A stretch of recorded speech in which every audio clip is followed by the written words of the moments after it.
we collectively as a tax bar really condemn what happened in France और हम request करेंगे हमारी religious committee से उसके लिए एक्शन वगैरह भी कुछ लिया जाए. Now I would like to hand over the mic to Yasin Saab to continue the proceedings. Thank you. बिस्मिल्लाहिर्रहमानिर्रहीम. अल्लाह ताला की नुसरत और मदद के साथ लाहौर टैक्स बार अकेडमी का आज चौथा सेशन है. दोस्तों का बड़ा भरपूर तावन और बड़ा अच्छा फीडबैक हमें मिला. लाहौर टैक्स बार अकेडमी के जो पहले 3 सेमिनार्स हो चुके हैं उसमें मैं साथ गुजारिश करूं कि हमने कोशिश की कि उन प्रोग्राम जो रिकॉर्डिंग है उसको मनोहन जो है यूट्यूब चैनल बनाया है लाहौर टैक्स बार अकेडमी का, उसके ऊपर अवेलेबल है. उसको हमने सेव किया है वहाँ पे टॉपिक के अतबार से, और जो टॉपिक ऑलरेडी हम डिस्कस कर चुके हैं उसके ऊपर भी दोस्त हमें रिपीटेडली सवाल करते हैं. तो मैं उन्हें रिक्वेस्ट करता होता हूँ कि यार आप एक दफ़ा चैनल पे जाएं, कल का जो आपका इशू है उस पर अपनी वीडियो को सिलेक्ट करें, एक दफ़ा उसको व्यू करें और फिर आप हमें उसके ऊपर ऑन बोर्ड लें. तो चीज़ें मिनिमाइज हो जाएंगे, बहुत सारी चीज़ें क्वेश्चन अपने वहीं पर रिजॉल्व हो जाएंगे. क्योंकि हमने कोशिश की कि जिस भी टॉपिक को लें उसको हम कम्प्रीहेंसिव वो उसको सारे एस्पेक्ट्स को चीज़ों को देखें. और इंशाल्लाह अकेडमी के जो आइंदा भी सेशन होंगे उसके ऊपर हमारी यही कोशिश है कि जिस भी टॉपिक को हम लें वो 1 हो 2 हो 4 हो, जब वो डिस्कस हो तो उसका तमाम एस्पेक्ट्स जो हमारे लीगल इशूज मामला के हवाले से हैं वो प्रॉपर डिस्कस हो. आज का जो हमारा एक बड़ा इम्पॉर्टेंट इशू है जो रेगुलरली हम पिछले सालों में भी फेस करते आ रहे हैं, हमारे टैक्स बार का, हमारी टैक्स फ्रेटर्निटी का और FBR का इंटरप्रिटेशन का इशू है मिनिमम इनकम टैक्स पे. इस साल ये इशू बढ़ गया क्योंकि पहले ये सारे 2-4 सेक्शन के मिनिमम और ज़्यादा फाइनल थे, फाइनल में ये इशू बाकी नहीं रहता था. इस साल इस इशू की मिनिमम टैक्स की इम्पोर्टेंस इसलिए ज़्यादा हो गई कि इस टाइम आपने जो 95% की होल्डिंग है वो मिनिमम में चली गई हुई है. और उसके लिए उसको समझना कि जो हम कहते हैं जो हमारा मौक़िफ़ है कि मेरा मिनिमम टैक्स जो है वो मेरी टोटल टैक्स लायबिलिटी के अगेंस्ट उसको कैलकुलेट किया जाए, ना कि मेरे मिनिमम टैक्स को सिर्फ उन सर्विसेज या उन सेल्स की हद तक मिनिमम समझा जाए कि जो कुछ पोर्शन की हद तक परफॉर्म या वो डिलीवर हुई है. तो इसके लिए हमने तकलीफ दी, दावत दी है हमारे सीनियर ताहिर महमूद भट्ट साहब एडवोकेट हाई कोर्ट. इनका बड़ा अच्छा स्टांस, बड़ा अच्छा इस पर क्लियर व्यू है, वो हमें गाइड करेंगे. दूसरा वो इसको पिछले 2-3 साल से मुसलसल FTO में और FBR के साथ रिपीटेडली वो इस पर फाइट भी कर रहे हैं कि वो इस पर इसका सेल्फ एक्सपीरियंस है. वो कहते हैं self experience is the best experience, और सेल्फ एक्सपीरियंस से गुजरे हुए हैं कि वो सारी चीज़ों सारे मामला को. तो मैं मंचा साहब हमारे चूँकि उस्ताद उनसे गुजारिश करूँगा कि इस पर एक मुख्तसर रोशनी डाल के तो हम हैंड ओवर करें माइक ताहिर भट्ट साहब को, और वो इसके ऊपर डिटेल लेक्चर हमें इंशाल्लाह प्रोजेक्टर के साथ हमें इकराम भाई करेंगे. तो सर ये मिनिमम के हवाले से मुख्तसर से आपकी जो चंद. जैसा कि आप जानते हैं कि हमारे टैक्स सिस्टम में 3 रजीम है, एक नॉर्मल टैक्स रजीम है और एक मिनिमम टैक्स रजीम आ गई इसमें, एक फाइनल डिस्चार्ज रजीम है और साथ साथ सेपरेट ब्लॉक टैक्सेशन भी है. एक जो नॉर्मल टैक्स है जैसे सैलरी है या इंडिविजुअल्स हैं उसके डिफरेंट रेट गिवन होते हैं. बाद बार टोटल इनकम या टैक्सेबल हम डिटरमिन करते हैं तो उसको फिर सेपरेट करना पड़ता है. जैसे प्रॉपर्टी उसके अपने टैक्सेज हैं, इसी तरह आपके जो है ये डिविडेंट है 7p उसके अपने टैक्स के रेट हैं, इसी तरह सिक्योरिटी के दूसरे डिफरेंट रेट हैं गिवन है. तो वो उसको फिर हम सेपरेट ब्लॉक करते हैं. तो मिनिमम वाला रजीम बेसिकली ये स्पीसीज ऑफ नॉर्मल टैक्स रजीम है. जैसे हमने नॉर्मल इनकम कैलकुलेट करनी है, नॉर्मल टैक्सेबल कैलकुलेट करनी है, तो वहाँ जो टैक्स आएगा उसको हमें कंपेरिजन करना है कि जब जो हमारा विद होल्ड हो गया है वो उससे कम है या ज़्यादा है. अगर हमारा नॉर्मल टैक्स जो नॉर्मल हालात में हमने normal application of law different हमारे सेक्शन में हेड ऑफ इनकम जैसे सैलरी है, इनकम फ्रॉम प्रॉपर्टी है या इनकम फ्रॉम बिजनेस है, इनकम फ्रॉम कैपिटल गेन है या अदर सोर्स है, उसमें से सेपरेट ब्लॉक वाले अलहदा कर लें, फाइनल वाले अलहदा कर लें तो बाकी वाले नॉर्मल में आ जाएंगे. तो नॉर्मल की हम टैक्सेशन नॉर्मल और मिनिमम वाले ट्रांजैक्शन की सेल जो है या इनकम है या एक्सपेंस है वो सारे लगा करके नेट कैलकुलेट कर लेंगे और नेट जो हमारी टैक्सेबल इनकम होगी उस पर हम कैलकुलेट करेंगे नॉर्मल एप्लीकेशन ऑफ लॉ के मुताबिक कितना टैक्स बनता है उसको फिर हम कंपेरिजन करेंगे विद द मिनिमम कि मिनिमम हमारा इससे मिनिमम से कम हमें उतना टैक्स देना है। अगर उससे हमारा ये नॉर्मल ज़्यादा हो गया तो मिनिमम फिर ऑपरेट नहीं करेगा। अगर हमारा मिनिमम उससे ज़्यादा है तो जैसे 2 लाख सपोज हमारा नॉर्मल टैक्स बनता है तो मिनिमम हमारा 3 लाख डिडक्शन हो गई है तो लाख रुपए जो है हमारा वो वाला हमारा टैक्स लायबिलिटी उस इनकम के कितनी होगी 3 लाख होगी 2 लाख नहीं होगी। इसी तरह उस टैक्स लायबिलिटी जो बनती है हमारी नॉर्मल इनकम पे अगर वो 2 लाख है और मिनिमम हमारा 2.25 लाख है तो इट मीन फिर हमारा 2 लाख की लायबिलिटी होगी। इस तरह हमने कैलकुलेशन करनी है। अब बेसिकली जो क्वेश्चन अराइज हुआ है वो डिफरेंट ट्रांजैक्शन पे जब जैसे सर्विसेज पे मिनिमम है वो सर्विसेज अब डिपार्टमेंट जो इंटरप्रेट करता है सर्विसेज पे हो गया पोर्ट पे हो गया या ब्रोकरेज पे कमीशन पे हो गया या कुछ चीज़ें और भी है उन पे भी मिनिमम उन्होंने कर दिया है। तो अब बेसिक क्वेश्चन ये एक मिनिमम हमारा 113 वाला भी है टर्नओवर वाला भी मिनिमम है बिजली के बिलों में मिनिमम तो काफ़ी सारे मल्टी मिनिमम हो गए।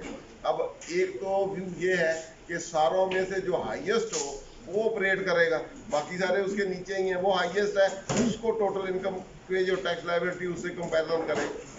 हमारा लॉयर का इनका पॉइंट ऑफ व्यू ये है कि जब मिनिमम है तो नॉर्मल के साथ उनमें से सारे तो ऑपरेट नहीं करेंगे एक उनमें से हाईएस्ट लें और उस पर कंपेरिजन करें विद द नॉर्मल तो वो हाईएस्ट वाला जो है उससे हमारा अगर नॉर्मल है वो ऑपरेट नहीं करेगा। अगर हमारा नॉर्मल कम है तो जितना हाईएस्ट ज़्यादा है उस वाला हमारी वो लायबिलिटी होगी या जमा कराना पड़ेगा या ऑलरेडी है तो उसमें से एडजस्ट हो जाएगा। कीपिंग इन व्यू 113 वाला भी कंपनी में वो अल्टरनेट कॉर्पोरेट टैक्स भी है। इसी तरह फिर बाकियों में ये प्रॉफिट पे तो नहीं मेरा उसमें तो सेपरेट ब्लॉक सेक्शन है या सर्विसेज है या 148 है या इसी तरह बिजली वाले हैं या दूसरे ब्रोकरेज कमीशन वगैरह है। तो उस एक तो हमारा पॉइंट ऑफ व्यू है कि ये होना चाहिए हाईएस्ट मिनिमम लेके फिर कंपेरिजन करें। लेकिन डिपार्टमेंट का जो व्यू चला आ रहा है उन्होंने कहा जी वो मिनिमम कंपेरिजन होगा जैसे सर्विसेज है to the extent of transaction of services की जो इनकम है जैसे टोटल हमारी सेल है गुड्स की सेल है एक सर्विसेज की है एक कोई कैपिटल गेन है कोई और है वो कहते हैं सर्विसेज वाली जो सेल है उसका नेट प्रॉफिट जो आता है उस पे जो टैक्स बनता है नॉर्मल पे उसको आप कंपैरिजन करें इससे और उसमें से देखें कौन सा मिनिमम टोटल में ना देखें कि टोटल इनकम 4-5 हेड पे आपकी बनती है या बिजनेस को भी स्प्लिट करें। गुड्स की जो आपकी सेल है उसको सेपरेट करें जो सर्विसेज की है वो अलहदा करें कैपिटल गेन या प्रॉपर्टी या सेपरेट वो सारे सेपरेट करें। आप टू द एक्सटेंट ऑफ जो सर्विसेज सेल है उसकी रिलेटेड कॉस्ट या एक्सपेंस लेस करें और एड लेस करके जो नेट उसकी इनकम आती है उस पर देखें कि आपका नॉर्मल टैक्स क्या है उसको फिर इस जो उस पर विद होल्ड हुआ है उसकी भी फिर आगे स्प्लिटिंग हो सकती है। कुछ सर्विसेज ऐसी हो सकती हैं जो आपने प्रेस्क्राइब पर्सन को दी कुछ हो सकती हैं आपने कुछ सर्विसेज हो सकती हैं आपने नॉन प्रेस्क्राइब पर्सन को दी हैं जो आपने नॉन प्रेस्क्राइब को दी हैं वो वाली नॉर्मल लॉ में आएगी वो इस मिनिमम में नहीं आएगी वो गुड्स के साथ ही ऐड होगी उसका ये नहीं होगा। कुछ सर्विसेज आपने दी है प्रेस्क्राइब पर्सन को उसकी फिर आगे 2 कैटेगरी हो सकती है एक ने विद हेल्ड कर लिया है और एक ने नहीं किया। अब उसकी भी टाइमिंग डिफरेंस है जिसने नहीं विद हेल्ड किया वो अगले साल में किया है वो क्या वो डिडक्टेबल इसी साल में मिनिमम देना है या अगले साल में देना है ये एक अलग इशू है। हाँ ठीक है जी आप व्हाट्सएप कह लें इसके बाद बाकी देख लें। ठीक व्हाट्सएप को ये हैंड ओवर करते हैं क्योंकि इनका मेन लेक्चर है बजाय मैं कुछ कहूँ मुझे वैसे ऐसा साहब को देना ही नहीं चाहिए था आगे ट्रांसफर करना चाहिए एंड पे इसको मैंने गुजारिश की थी तो आपसे बगैर तो हम आगे चल नहीं सकते इसलिए तो मैं बिला ताखीर चूँकि आज के हमारे गेस्ट स्पीकर हमारे इंतहाई सीनियर तैयार महमूद भट्ट साहब एडवोकेट हाई कोर्ट और वो हमें प्रॉपर इस इशू के ऊपर गाइड करेंगे हमारी रहनुमाई करेंगे तो बिला ताखीर में स्पीकर उनके हवाले करता हूँ और उन्हीं से फिर हम एंड पे सवाल जवाब करेंगे और जो अपनी एक्सपर्ट ओपिनियन बाकी मामला देंगे।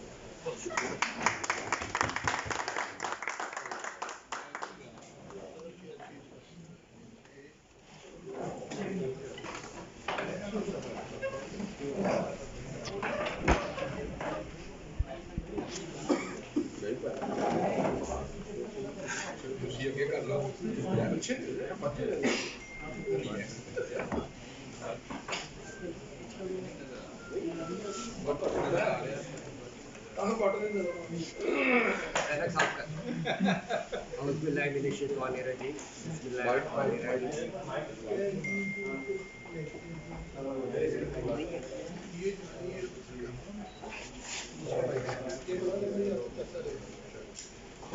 सबसे पहले मैं लॉर्ड टैक्स बार की कैबिनेट और चेयरमैन इस खूबसूरत कमेटी के उनका शुक्रिया अदा करता हूँ कि उन्होंने आज मुझे ये मौका दिया कि मैं आपके सामने अपने पॉइंट ऑफ व्यू जो टैक्सेशन के हवाले से हैं अंडर इनकम टैक्स ऑर्डिनेंस उनका इज़हार कर सकूँ।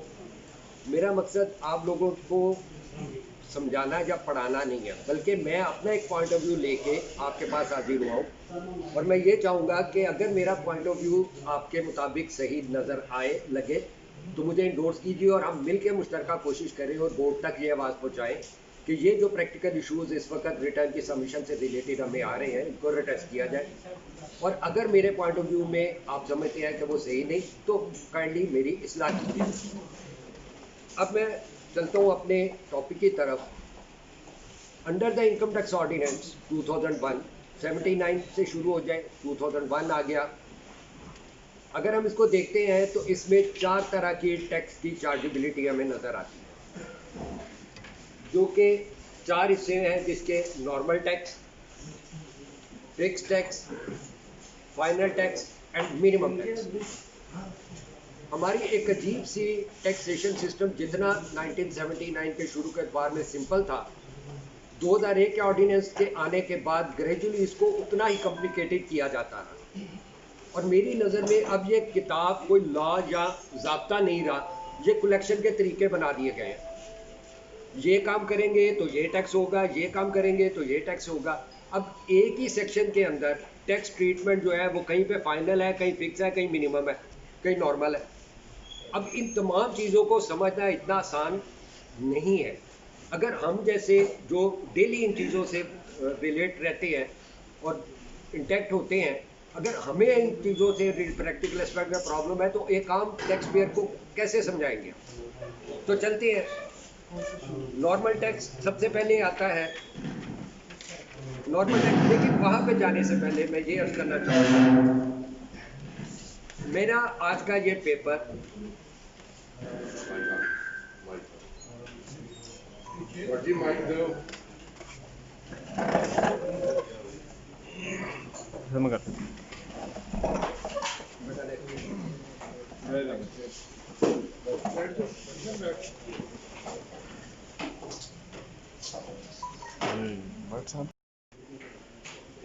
इससे पहले कि मैं अपने पेपर के बकाया हिस्से की तरफ जाऊँ, मैं ये वाज़ह कर दूँ कि मेरे इस पेपर के बैक एंड पे 4 principle of law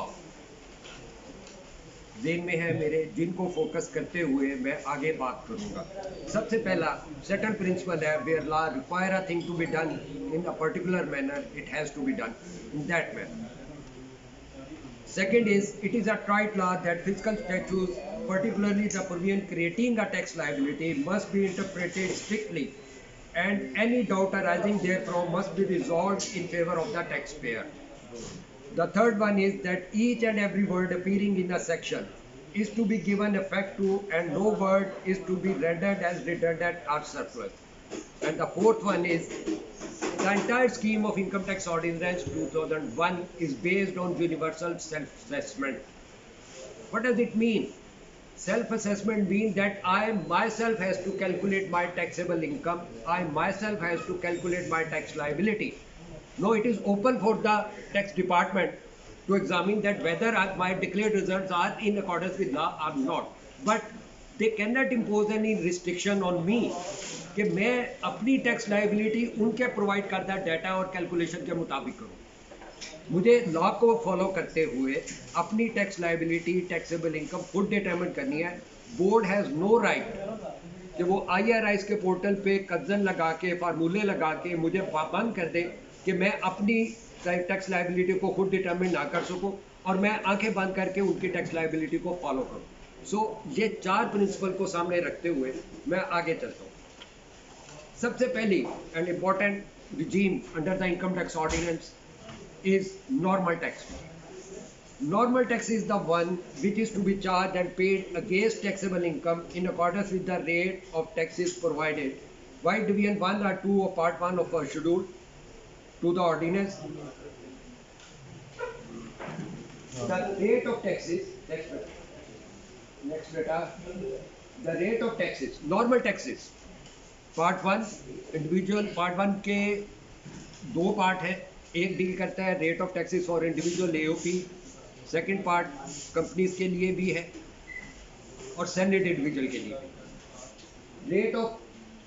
rate for individual as per Part 1 वो आपके सामने है। These are the rate for tax year 2020 जिनकी रिटर्न्स अभी हम सबमिट कर रहे हैं and we have to calculate our tax liability in accordance to these rate in respect of normal income. इसमें इंटरेस्टिंगली जो चीज़ इस वक्त बहुत इम्पोर्टेंट है वो है जो मैं आपसे शेयर करना चाहूँगा कि हमें प्रैक्टिकल एस्पेक्ट के हवाले से इस वक्त क्लाइंट के सामने एक बहुत बड़ा मसला पेश आ रहा है। ये कंपैरिजन है जो टैक्स ईयर 2019 और 2020 के रेट्स के हवाले से।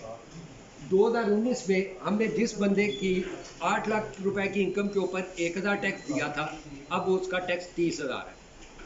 12 लाख पे 2000 था, अब 70,000 है। 24 लाख पे 60,000 था, अब 2,50,000 है। इसी तरह 48 लाख के ऊपर अगर 3 लाख था तो अब 8,60,000। तो सबसे पहले तो हमें प्रॉब्लम ये आ रही है कि जब हम किसी भी टैक्स पेयर की रिटर्न तैयार करने बैठते हैं और वही इनकम जो पिछले साल हमारी थी अगर हम उसी को भी फॉलो करना चाहें तो रेट ऑफ टैक्सेस में इतना ज़्यादा फर्क है कि टैक्स पेयर फौरन से पहले कोरोना में मुब्तला हो जाता है। Yes, it is a fact कि कोरोना की वजह से हमें पिछले इतने महीनों से जो टैक्स पेयर्स को, ताजा बरादरी को जो प्रॉब्लम्स पेश आई हैं उनका बिजनेस सर्कुलेशन वैसा नहीं है। अगर हम अपनी इनकम रिड्यूस करते हैं तो बोर्ड की तरफ, बोर्ड की नज़रों में आते हैं। ये लोग कल को कहेंगे जी आपकी इनकम कैसे इतनी रिड्यूस हो गई। उसके लिए भी हमें देखना पड़ता है कि उसके बैंक क्या कह रहा है, उसके यूटिलिटी बिल्स क्या कह रहे हैं। लेकिन अब टैक्स पेयर की भी ये प्रॉब्लम है कि जब हम उसी इनकम के ऊपर मौजूदा रेट दिखाते हैं तो वो वहाँ पे सर पकड़ के बैठ जाता है कि जी इतना टैक्स बन गया वर्षा, पिछले साल तो मैंने ये दिया था। तो हमें ये भी मैं ये भी कहता हूँ कि जो पिछले साल वाले रेट बहुत ही इलॉजिकल किस्म के रेट थे। हमें गौर करना चाहिए कि क्या हमारी सोसाइटी में इतना ज़्यादा रिलीफ गवर्नमेंट लेवल पे अफोर्डेबल है, क्या हमारे रिजर्व और हमारा कौमी खजाना इतना भर गया है कि हम लोगों के ऊपर बर्डन कर लें। हमारी अगर पूरी 26 लाख 30 लाख अगर टैक्स रिटर्न आ रही है तो ज़रा कंपैरिजन तो करें कि उसमें किस स्लैब की कितनी रिटर्न है। 2 लाख से ऊपर एनुअल मंथली इनकम डिक्लेयर करने वाले कितने हैं, वो हज़ारों में है। हमारा मेजर जंग जो चलता है वो तो ये 4 लाख रुपए से लेकर मैक्सिमम 12 लाख 18 लाख रुपए के स्लैब में चल रहा है। तो जब इतना ज़्यादा फ़र्क इस साल हमें रिटर्नों में आ रहा है तो हमें टैक्स पेयर को कन्विंस करना भी मुश्किल हो रहा है, इस टैक्स के लिए भी मुश्किल हो रहा है। तो जबकि बोर्ड आगे क्या कर रहा है वो मैं आगे बताता हूँ।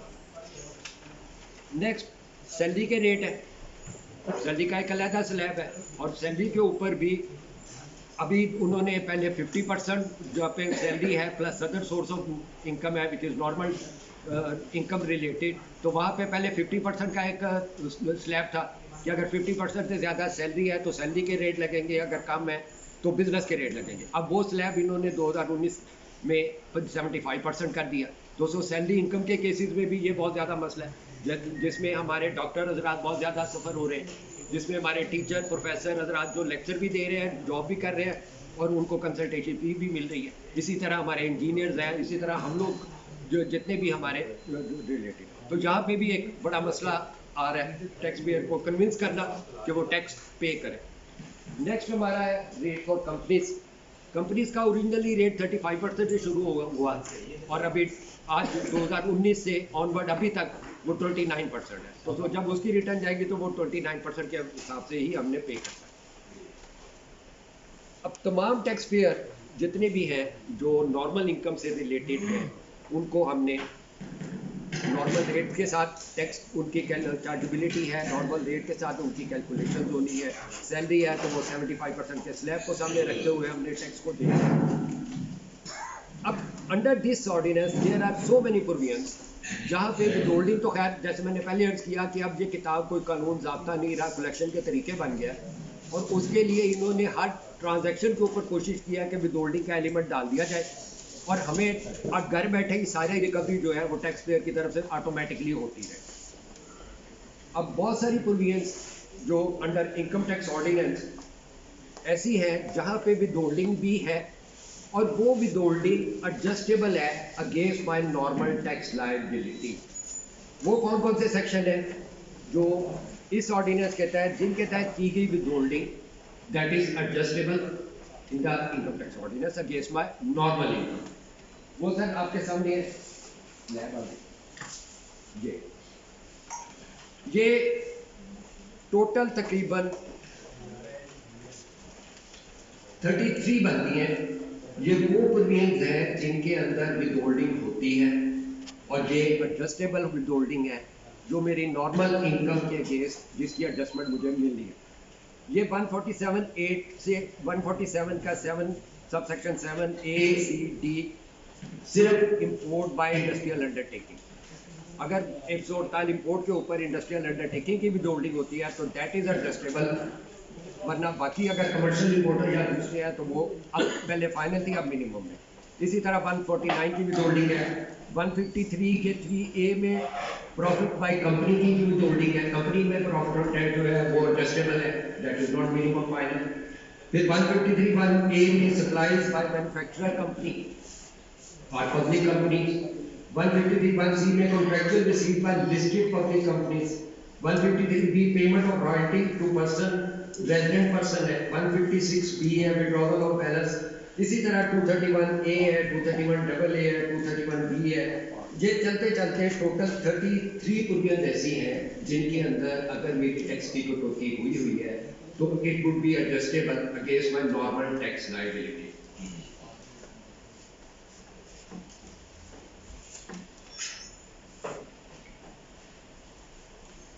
इन तमाम केसेस में जितनी भी विद होल्डिंग है लोग करी गए, वह भी आपको घर बैठे पैसा मिलना चाहिए। और थैंक गॉड कि अभी तक ये 33 प्रोविजन ऐसी बची हैं जिनके अंदर एडजस्टेबल टैक्स है।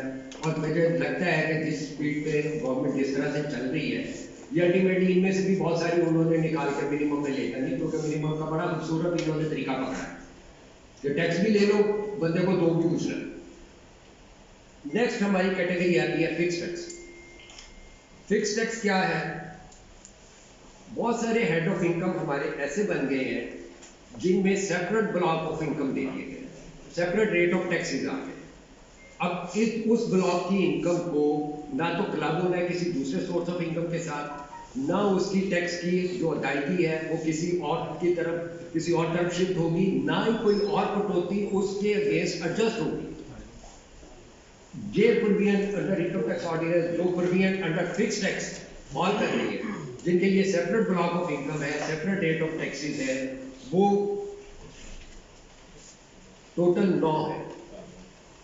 जिनमें टैक्स ऑन डिविडेंड है, tax on return on investment in security, tax on certain payment to non resident, tax on shipping of a registered person, tax on profit on debt, income from property, capital gain and capital gain on disposal of security. ये 9 provision ऐसी है जिनको separate block of income में separate rate of taxation के अंदर कर दिया गया है। इनकी कटौती, इनके टैक्सेशन सेपरेट ब्लॉक के तौर पे होती है और इस पार्ट की इनकम को किसी दूसरी इनकम के साथ क्लब नहीं किया जाएगा। Next is final tax. Final tax का कॉन्सेप्ट जहाँ तक मुझे याद पड़ता है, मैं 79 से पहले का नहीं, मैं कुछ इतना मेरा है वो शायद मतलब साहब कुछ इसमें ब्रीफ कर देंगे। 79 के ऑर्डिनेंस के अंदर सबसे पहले 1991 में फाइनल टैक्स का कॉन्सेप्ट इंट्रोड्यूस किया गया और तब गवर्नमेंट ने एक पैटर्न अडॉप्ट किया कि लोगों को इंपोर्ट के ऊपर, सप्लाईज के ऊपर, कॉन्ट्रैक्चुअल रिसीट्स के ऊपर इनसे एक ही दफ़ा टैक्स ले लिया जाए जिसका ना कोई इनको किसी और इनकम के अगेंस्ट क्रेडिट मिले और ये उस इनकम को उस टैक्स डिडक्शन के अगेंस्ट अपना इनकम जनरेट कर ले। नॉर्मल रिटर्न से भी निकाल दिया, 115 का फॉर्म इंट्रोड्यूस करवा दिया, उसमें हमने सिर्फ 2 फिगर्स बननी थी, gross receipt and tax deducted. ये हम उसमें इंट्रोड्यूस हुआ 2001 में। और ये 2001 के बाद जो 79 में इंट्रोड्यूस हुआ और 2001 में ये कंटिन्यूएशन में रहा। और इसमें 115(4) में स्टेटमेंट प्रोवाइड की गई, 169 में उसको सेपरेट ब्लॉक डिक्लेयर करते हुए फाइनल टैक्स दिया गया। शुरू में जब फाइनल टैक्स की डायरेक्शन के अगेंस्ट ये प्रोवाइड किया गया कि जितनी टैक्स की कलेक्शन होगी उसको वर्क बैक करते हुए नॉर्मल रेटों से जो भी इनकम बनेगी वो इम्प्यूटेबल इनकम आप अपनी बुक्स में इनकॉर्पोरेट कर सकते हैं, वेल स्टेटमेंट में उसको 111 का सोर्स के तौर पे एक्सप्लेन कर सकते हैं और उसमें कोई एक्शन नहीं लिया जाएगा। ये जो फैसिलिटी थी it was provided by subsection 4 of section 169, लेकिन फाइनेंस एक्ट 2004 में सबसेक्शन 4 और 169 इसको ओमिट कर दिया गया। ओमिशन से पहले ये सेक्शन क्या कहता था? Where a taxpayer, while explaining the nature and source of any amount, investment, money, value, article, expenditure referred to in section 111, takes into account any source of income which is subject to tax in accordance with the provision of section 148, 153, 154, 156 or subsection 5 of section 234, we shall not be entitled to take credit of any sum as is in excess of an amount which is taxed at a rate or rates other than the rate applicable to the income chargeable to tax under aforesaid section would have resulted in tax liability equal to taxpayer। तो ये इम्प्यूटेबल income, प्रेजेंटिव income का एक concept उस वक्त उनको facilitate किया गया कि अगर एक तरफ आप टोटल इंपोर्ट वैल्यू के ऊपर उनसे एक फिक्स अमाउंट का रेशो से टैक्स ले रहे हैं तो उसके बदले उनको कुछ इंसेंटिव भी दिए गए कि आप इसको वर्क बैक करके इम्प्यूटेबल इनकम एडअप कर लें, आप नॉर्मल रिटर्न ना फाइल करें। इवन यहाँ तक के कुछ सर्कुलर ये भी आए थे उस वक्त में कि आपके लिए proper regular books of account under वो भी मुकम्मल मेंटेन करना जरूरी नहीं था। तो it was an incentive to the taxpayer, वो उनको इस तरह से लिया। और लेकिन ये 1991 में लिया गया स्टेप जो हमारी ऑनरेबल सुप्रीम कोर्ट ने भी अपॉइंट किया, मैं समझता हूँ कि ये सबसे बड़ा ड्रास्टिक एलिमेंट था हमारी टैक्सेशन सिस्टम की खराबी के, क्योंकि गवर्नमेंट ने भी आम बंदों की तरह इजी मनी के ऊपर बिलीव करना शुरू कर दिया कि हमें घर बैठे बैठे सब कुछ मिल जाए, उसकी इनकम है, उसका लॉस है, हमें हमारा हिस्सा दे दो, तुम जानो तुम्हारा काम जाए। चले टैक्स पेयर को सूट करता था, रिटर्न से जान छूटी, ऑडिट से जान छूटी, इम्प्यूटेबल इनकम का मुझे बेनिफिट मिल गया, गुड एनफ, हम लोग चलते रहे। लेकिन बाद में गवर्नमेंट को ख्याल आया कि ये रियायतें कुछ ज़्यादा हो गई हैं, तो उन्होंने 2004 में ये इम्प्यूटेबल इनकम का जो अपॉर्चुनिटी टैक्स पेयर को थी ये उन्होंने विड्रॉ कर ली और ये सेक्शन लॉ से ओमिट कर दिया। लेटर ऑन फाइनेंस एक्ट 2015 में लॉ में डेफिनेशन क्लॉज में 28A क्लॉज इंसर्ट करके सेक्शन 2 में इम्प्यूटेबल इनकम को इंट्रोड्यूस करवाया गया। Imputable income in relation to an amount subject to final tax means the income which would have resulted in the same tax at this amount not been subject to final tax।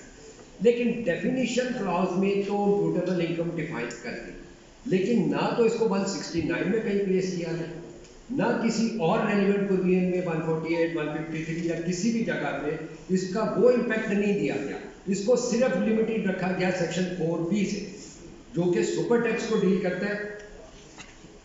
और super tax के लिए उन्होंने कहा कि जब हमने super tax वसूल करना है तो जो कमर्शियल इंपोर्टर होंगे या जिनकी फाइनल टैक्स वाले जितने भी 115(4) वाले केसेस हैं हम उनका हिस्सा लेते हुए तो इम्प्यूटेबल इनकम के ऊपर उनसे सुपर टैक्स क्लेम करेंगे, लेकिन उसके बदले टैक्स पेयर को कोई रियायत नहीं दी। सो इसका डेफिनेशन अगर एक जनरल हमारा एक लॉ है, जो भी वर्ड डेफिनेशन क्लॉजेज में एक्सप्लेन किया जाता है, डिफाइन किया जाता है, उसका इतलाक पूरे इनकम टैक्स ऑर्डिनेंस में होता है जब तक कि किसी स्पेसिफिक प्रोविजन में उस वर्ड को कोई और मतलब ना दिए गए।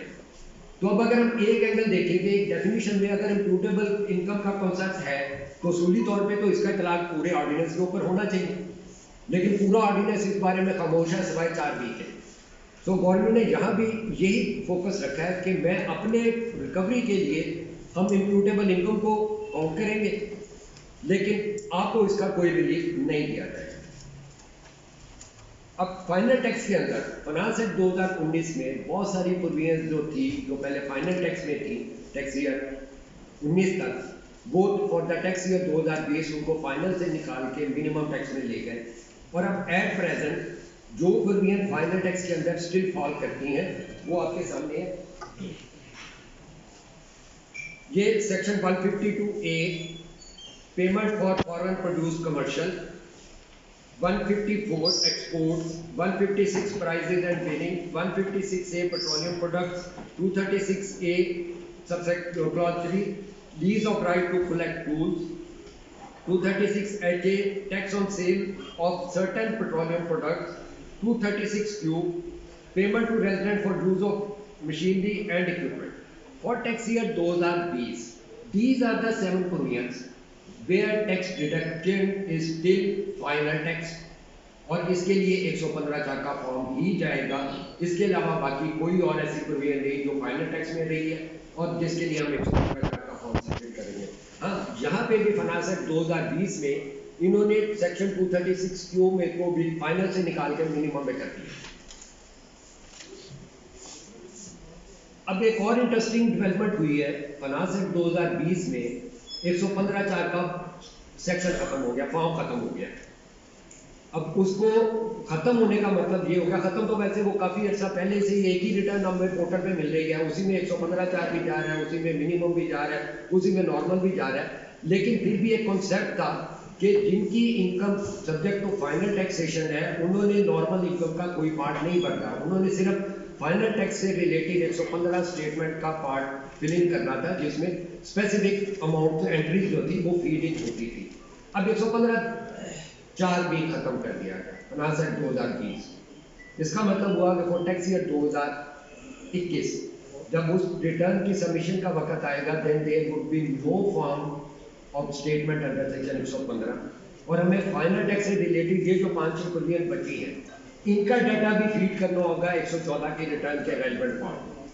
अब यहाँ पे मेरे ज़हन में एक सवाल आता है कि 115(4) का कॉन्सेप्ट डिफरेंट था, नॉर्मल रिटर्न का डिफरेंट है। नॉर्मल में आपने पूरे अपने टैक्स अफेयर्स डिपिक्ट करने हैं, 115(4) में आपने सिर्फ स्पेसिफिक एंट्रीज को डिपिक्ट करना होता था। अब मैं हूँ तो फाइनल टैक्स रिजीम में और टैक्स ईयर 2021 हूँ तो फाइनल टैक्स रिजीम में, लेकिन जब मैं 114 का फॉर्म के अंदर वो डाटा मुझे डिपिक्ट करूँगा तो क्या मैं वहाँ पे सिर्फ वो स्पेसिफिक एंट्रीज ही फीड करूँगा या मुझे पूरी रिटर्न को फीड करना पड़ेगा?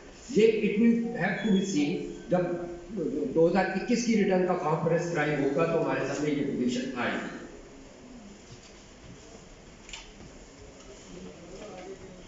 Now the main issue that is minimum tax regime.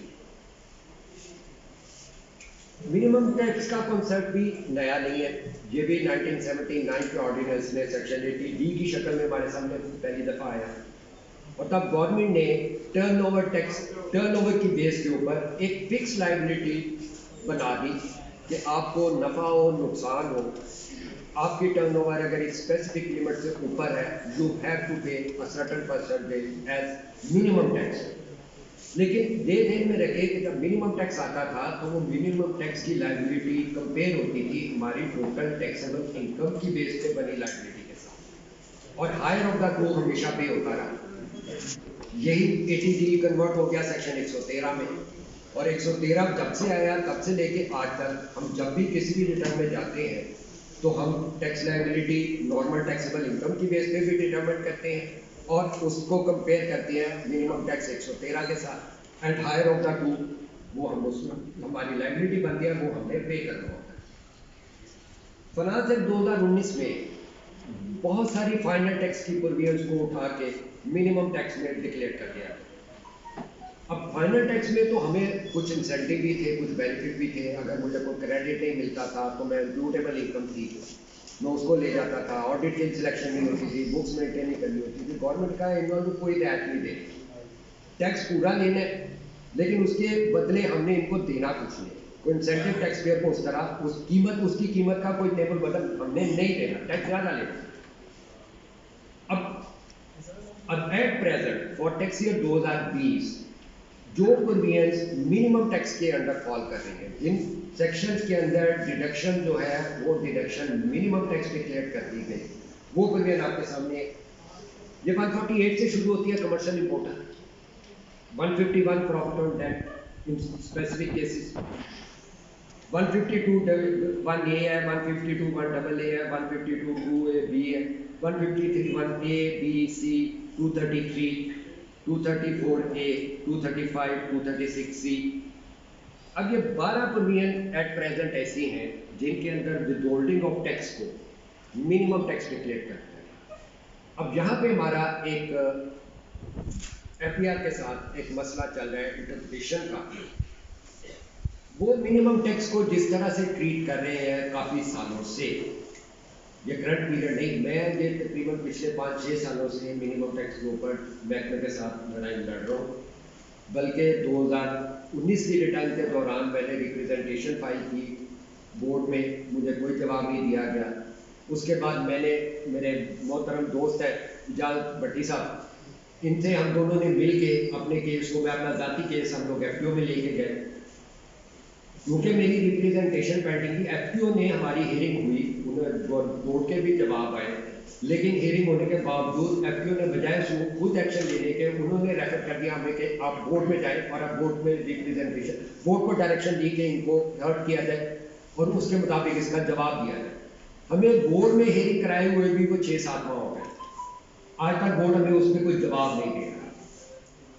अब मैं आज स्पेसिफिकली मेरी रिक्वेस्ट होगी हमारी लॉ टैक्स बार और इस बार के सीनियर से कि इस इशू के ऊपर, जो मेरी नज़र में इस वक्त बहुत बड़ा इशू बना हुआ है, क्योंकि हर चैम्बर में बेशुमार ऐसी रिटर्नें पड़ी हुई हैं जहाँ पे डिफरेंस ऑफ मिनिमम टैक्स आ रहा है और हम लोग वो रिटर्नें रख के बैठे हैं, ना हम टैक्स पेपर को चलान दे पा रहे हैं, ना हम उस मिनिमम टैक्स का कोई हल निकाल पा रहे हैं कि हमने रिटर्न तो सबमिट करनी है।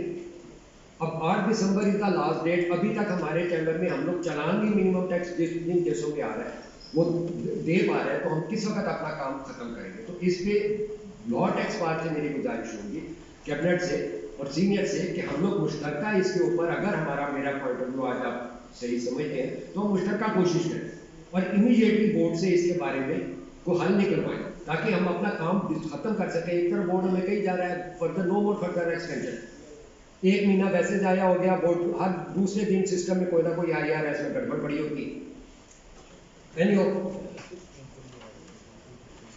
अब यहाँ पे एक बड़ी इंपॉर्टेंट चीज मैं आपसे अब आ रहा हूँ सिस्टम की तरफ।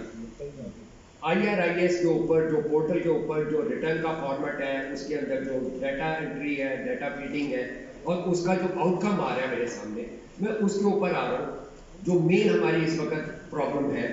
लेकिन उस पर जाने से पहले मैं आपकी तवज्जो चाहूँगा, एक केस है Peshawar electric supply company versus CIR 2000 PTCL 2020 CL 324। ये ट्राइब्यूनल का केस है जिसमें ट्राइब्यूनल ने क्या हैंड किया। ट्राइब्यूनल कहता है FBR circular or declaration in the return is not determinative of legal liability of the tax payer. Liability to pay tax arises by virtue of charging section alone. If the circular of FBR or format of return is inconsistent with the charging section, it has not to be followed. ये honourable tribunal की verdict है। अब जब portal के ऊपर एक adviser के तौर पे, एक स्टूडेंट ऑफ लॉ के तौर पे, जब मैं अपने किसी भी क्लाइंट की अपनी जाती टैक्स लेवल इनकम डिटरमाइन करता हूँ, उस पर अपने सोच के मुताबिक टैक्स चार्जेबल जो है उसको कैलकुलेट करता हूँ, तो पोर्टल बहुत सारी जगहों पे मुझे कहता है तुम पागल, तुम्हारी कैलकुलेशन सही नहीं है। लेकिन लॉ क्या कहता है, कोर्ट क्या कहती है? कोर्ट कहती है कि पोर्टल की गलती मुझ पे मानना बंदिश नहीं। इसी की यही प्रिंसिपल सुप्रीम कोर्ट और हाई कोर्ट लेवल में भी तय हुआ। सुप्रीम कोर्ट का केस है 2001 SCMR 1649, 2010 PTD 592 सुप्रीम कोर्ट, जिसमें प्रिंसिपल ये तय हुआ एनी इनकम पर्सन और class of persons can not be brought within the tax net by mere intendment, presumption or fiction of law unless charge has been created through clear and unambiguous language reflecting in intention of legislature। अब लेना कोई भी tax charge होना है, मैंने tax calculate करना है, board ने टैक्स कैलकुलेट कर, पोर्टल ने टैक्स कैलकुलेट होना in accordance with the relevant provision of law है। लॉ से बाहर कोई नहीं है, ना मैं हूं ना बोर्ड है, तो हमें ये कोर्ट के भी इस पे सेटल प्रिंसिपल है।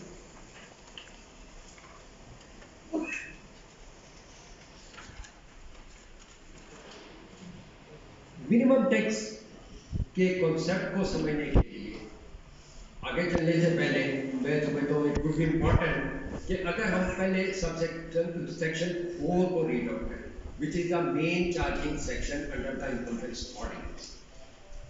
Section 4, tax on taxable income. Subject to this ordinance, income tax shall be imposed for each tax year at the rate or rates specified in Division 1 or 2 of Part 1 of the first schedule, normal tax system rate, or as the case may be, on every person who has taxable income for the year.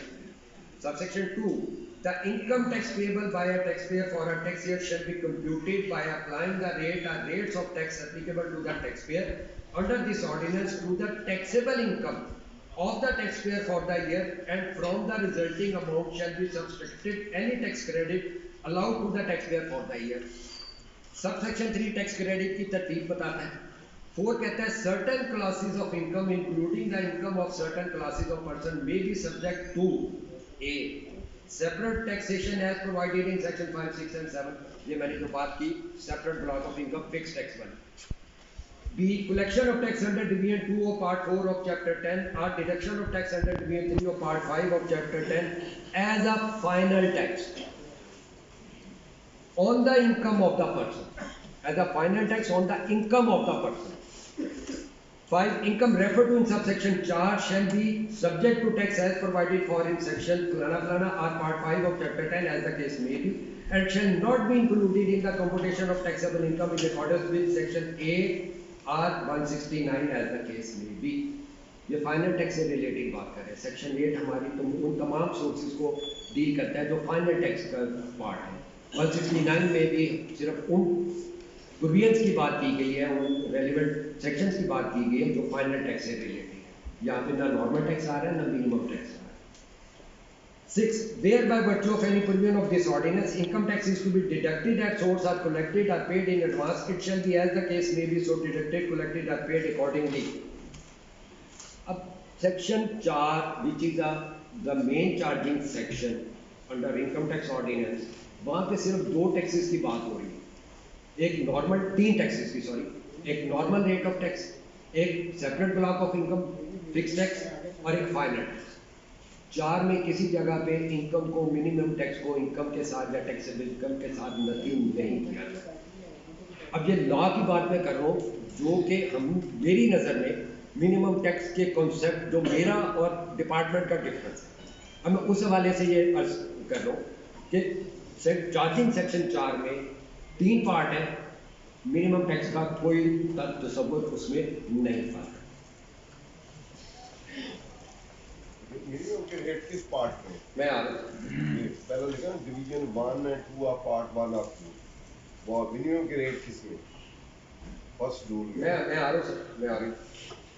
अब section 4 की bare reading है. Tax has to be levied as per normal rate by division 1 और 2 of part 1 और first schedule. ये जो हमारे individual AOP salary income ये rate की बात आ गई.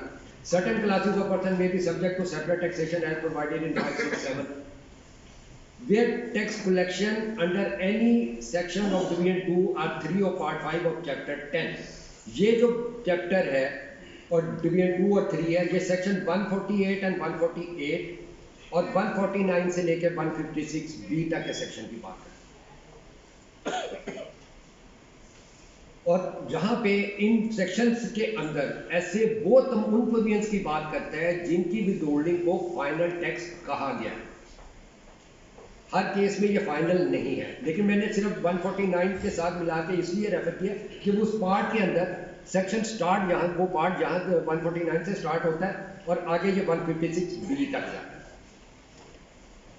सबसेक्शन 5 जो है वो सेक्शन 4 का it provide that all sort of income covered under subsection 4 shall not be included in the computation of taxable income in accordance with section 8 or 169. जो फाइनल टैक्स है वो सेपरेट हो जाना, उसके लिए किसी नॉर्मल इनकम के खिलाफ नहीं होना, ना उसकी टैक्सेशन में उसमें कोई रोल प्ले होगा. उसका टैक्स सेपरेट हो जाएगा. बैलेंस इनकम जितनी होगी उसको स्लैब के मुताबिक पहले स्लैब से लेकर दोबारा रेट अप्लाई होगा.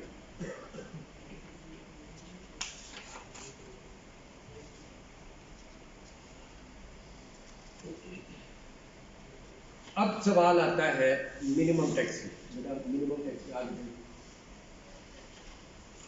याद, मिनिमम टैक्स से बात करने से पहले एक चीज हमारे जेहन में होनी चाहिए। अर्लियर जितनी भी विदहोल्डिंग की प्रोविजन थी वहां पे लफ्ज थे कलेक्टेड और deducted. Finance act I think 2012 में लॉ में अमेंडमेंट की गई और ये जो वर्ड थे कलेक्टेड और डिडक्टेड ये सब्स्टिट्यूट कर दिए गए with collectable, deductible, required to be collected और लायबल टू बी डिडक्टेड। अब इसका इम्पैक्ट क्या आया? इसका इम्पैक्ट ये आया कि पहले फाइनल टैक्स का ये सो उसमें क्या होता था, सिर्फ जिस जगह पे जितनी अमाउंट के ऊपर टैक्स की कलेक्शन होती थी वो पार्ट फाइनल में जाता था। बाकी अगर कलेक्शन होनी भी थी नहीं हुई तो वो फाइनल में नहीं जाता था, हम उसको नॉर्मल इनकम में डाल के नॉर्मल रेट से टैक्स देते। अब लॉ अमेंडमेंट के बाद उन्होंने अब ये डिफाइन कर दिया कि आपने तमाम ऐसी ट्रांजैक्शन जिनके ऊपर विदहोल्डिंग अट्रैक्ट करती है आपने उस रेट के मुताबिक टैक्स आपका पे हुआ होना चाहिए। अगर कटौती हो गई है वेल एंड गुड, अगर नहीं हुई then it is me who has to pay that tax. अब ये लायबिलिटी सिर्फ पेयर के ऊपर नहीं रह गई, अब ये लायबिलिटी रेसिडेंट की भी होगी कि मुझे अपनी टैक्स लायबिलिटी डिटरमिन करते हुए देखना है कि मेरे किन ट्रांजैक्शन पे मेरी फाइनल टैक्स की या फिक्स टैक्स की या मिनिमम टैक्स की डिडक्शन होनी थी और कितनी हुई। अगर पूरी डिडक्शन हो चुकी है तो मैंने ओके, अगर कम हुई है तो no, it is me who has to pay. वो जो पेयर है वो डिफॉल्टर अपनी जगह पे रहेगा, लॉ के अंदर उसका कोर्स इंडिपेंडेंटली प्रोवाइडेड है 161। लेकिन मैंने अपनी रिटर्न सबमिट करते हुए पहले देखना है कि मेरी कितनी ऐसी ट्रांजैक्शन है। मैं एक एडवाइजर हूँ, मैं एक टैक्स कंसल्टेंट हूँ, मेरे क्लाइंट्स हैं। अब मेरा हर क्लाइंट प्रेस्क्राइब पर्सन में फॉल नहीं करता, लेकिन जितने भी मेरे क्लाइंट्स हैं जो प्रेस्क्राइब पर्सन में फॉल करते हैं या जिनकी फी मुझे 25,000 से 30,000 से ऊपर आ रही है या जिनकी जो उनके हवाले से मेरी फीस का 10% एक मिनिमम टैक्स मेरे ऊपर लग गया। अगर मेरे किसी क्लाइंट ने नहीं काटा तो उसको बाद में पूछा जाएगा, पहले मुझे रिटर्न के साथ वो पे करना है। तो ये इम्पैक्ट है collectable, deductible, liable to be collected, liable to be deducted. अब इस कॉन्सेप्ट को ज़हन में रखते हुए हम आगे चलते हैं। जैसे मैंने पहले अर्ज किया, मिनिमम टैक्स से रिलेटेड मेरा एक बड़ा सिंपल सा मेरी अप्रोच है। Any tax deducted under minimum tax regime is adjustable but not refundable. It has nothing to do with my taxable income. It has nothing to do with my apportionment of tax. बड़ी simple सी बात है, एक minimum liability determine हो गई, मुझे वो पे करनी है। Subsequently, I have to compare it with my taxable income and my other tax liabilities, which may be under fixed tax scheme, which may be under final tax regime. But nowhere in the ordinance it has been mentioned that any withholding, any deduction collection made under minimum tax scheme would result in apportionment of income or apportionment of tax. मैं आगे चल के वो भी explain करता हूँ। अब इसमें हम सेक्शन वाइज देखते हैं। सबसे पहला सेक्शन है 148 और इस एंगल से देखते हैं कि लॉ में जब किसी भी टैक्स की विदहोल्डिंग को मिनिमम कहा गया तो किन अल्फाज के साथ कहा। Which are the word which are used by the legislator while declaring any collection और डिडक्शन एज मिनिमम टैक्स। 148 का subsection 7 it says the tax required to be collected under this section shall be minimum tax on the income of the importer arising from the import subject to subsection 1. It is very important। यहाँ पे एक ही ज़हन में रखिएगा, यहाँ पे minimum tax को declare करते हुए जो अल्फाज इस्तेमाल हुए हैं ये बाकी प्रोविजंस में इस तरह नहीं हुए हर जगह। तो यहाँ पे required to be collected under this section shall be minimum tax on the income of the importer arising from the import subject to subsection 1. Next है सब 148 का सबसेक्शन 8। यहाँ पे अल्फाज क्या है, the tax required to be collected from a person under this section shall be minimum tax for a tax year.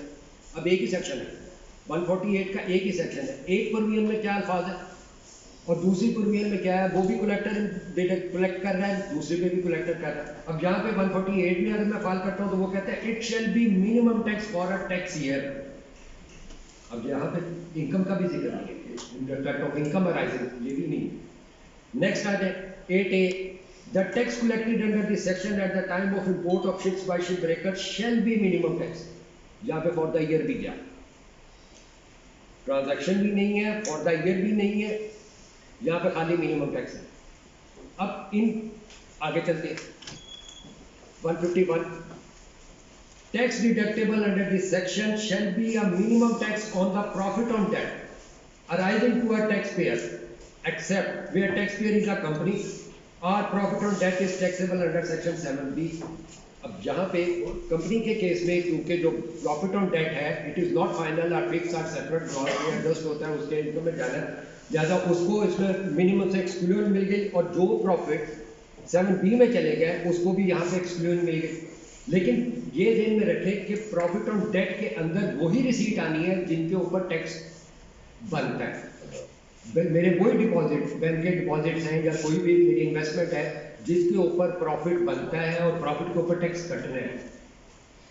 Next 152, the tax deductible under subsection 1A shall be a minimum tax on the income of a non-resident person arising from a contract। यहाँ पे भी contract, non resident का contract और entire contractual receipts के against जो tax collection है उसको उन्होंने मिनिमम डिक्लेयर किया है। 1BB में 152 के the tax deductible under subsection 1AA shall be a minimum tax on the income of a non-resident person arising out of such payment। ये भी स्पेसिफिक ट्रांजैक्शन स्पेसिफिक पेमेंट से रिलेटेड बात होगी। 153 जो हम सब पे भी चल रहा है और जिसका मेन अभी हमें प्रॉब्लम आ रही।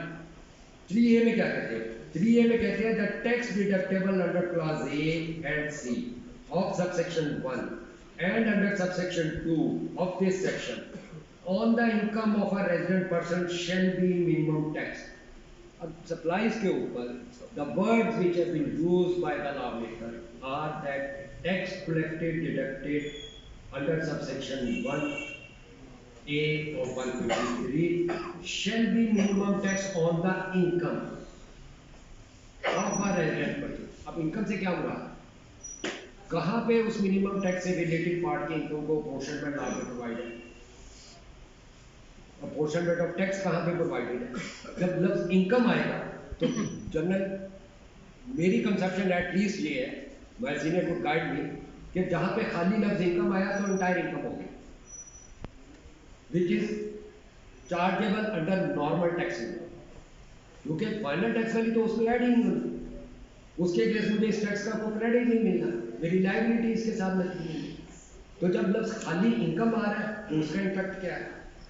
बी में आ जाए, बी में कहते हैं tax deductible shall be a minimum tax on transactions referred to in clause B of subsection 1। Here the words have been used transaction not income from the transaction.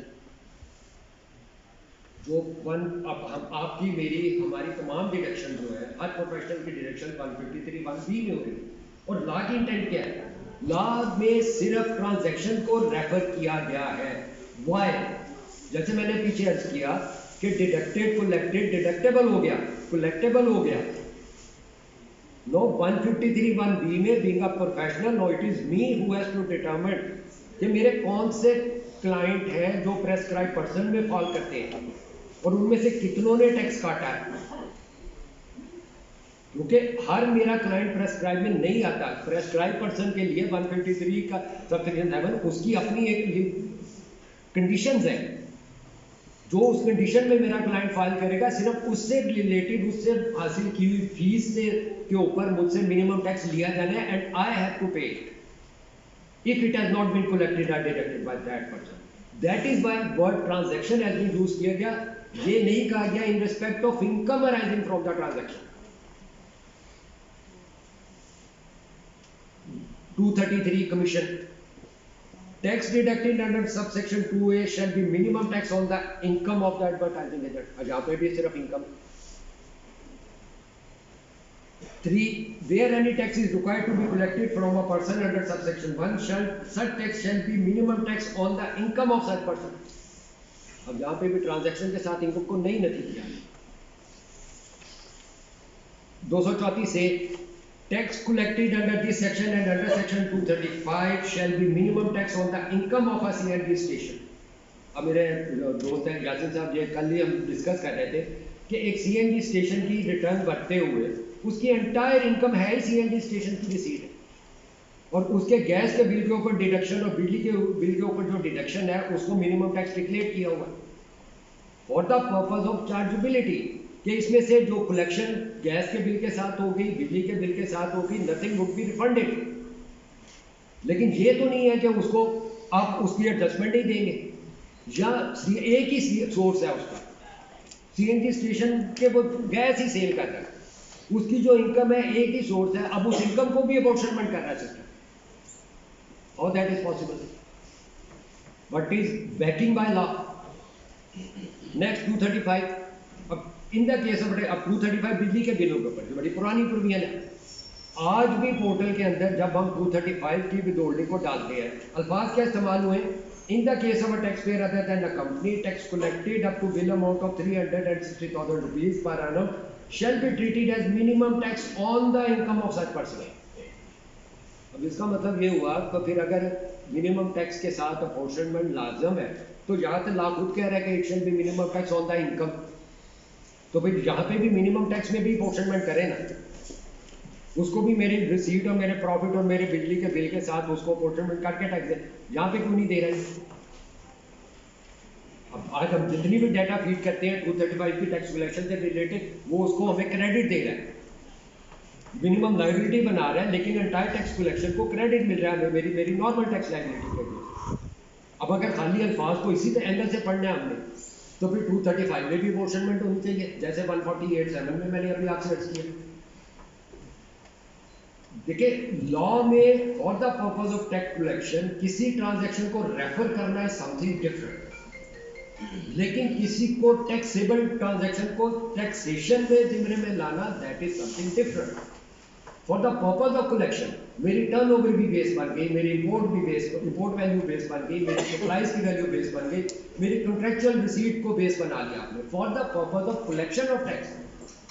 लेकिन आप उस collection को minimum कहने के साथ आप उसको मेरी अपॉर्शनमेंट इनकम के साथ अपॉर्शनमेंट में कैसे ला सकते हैं? उसका क्रेडिट आप मुझे क्यों नहीं देंगे?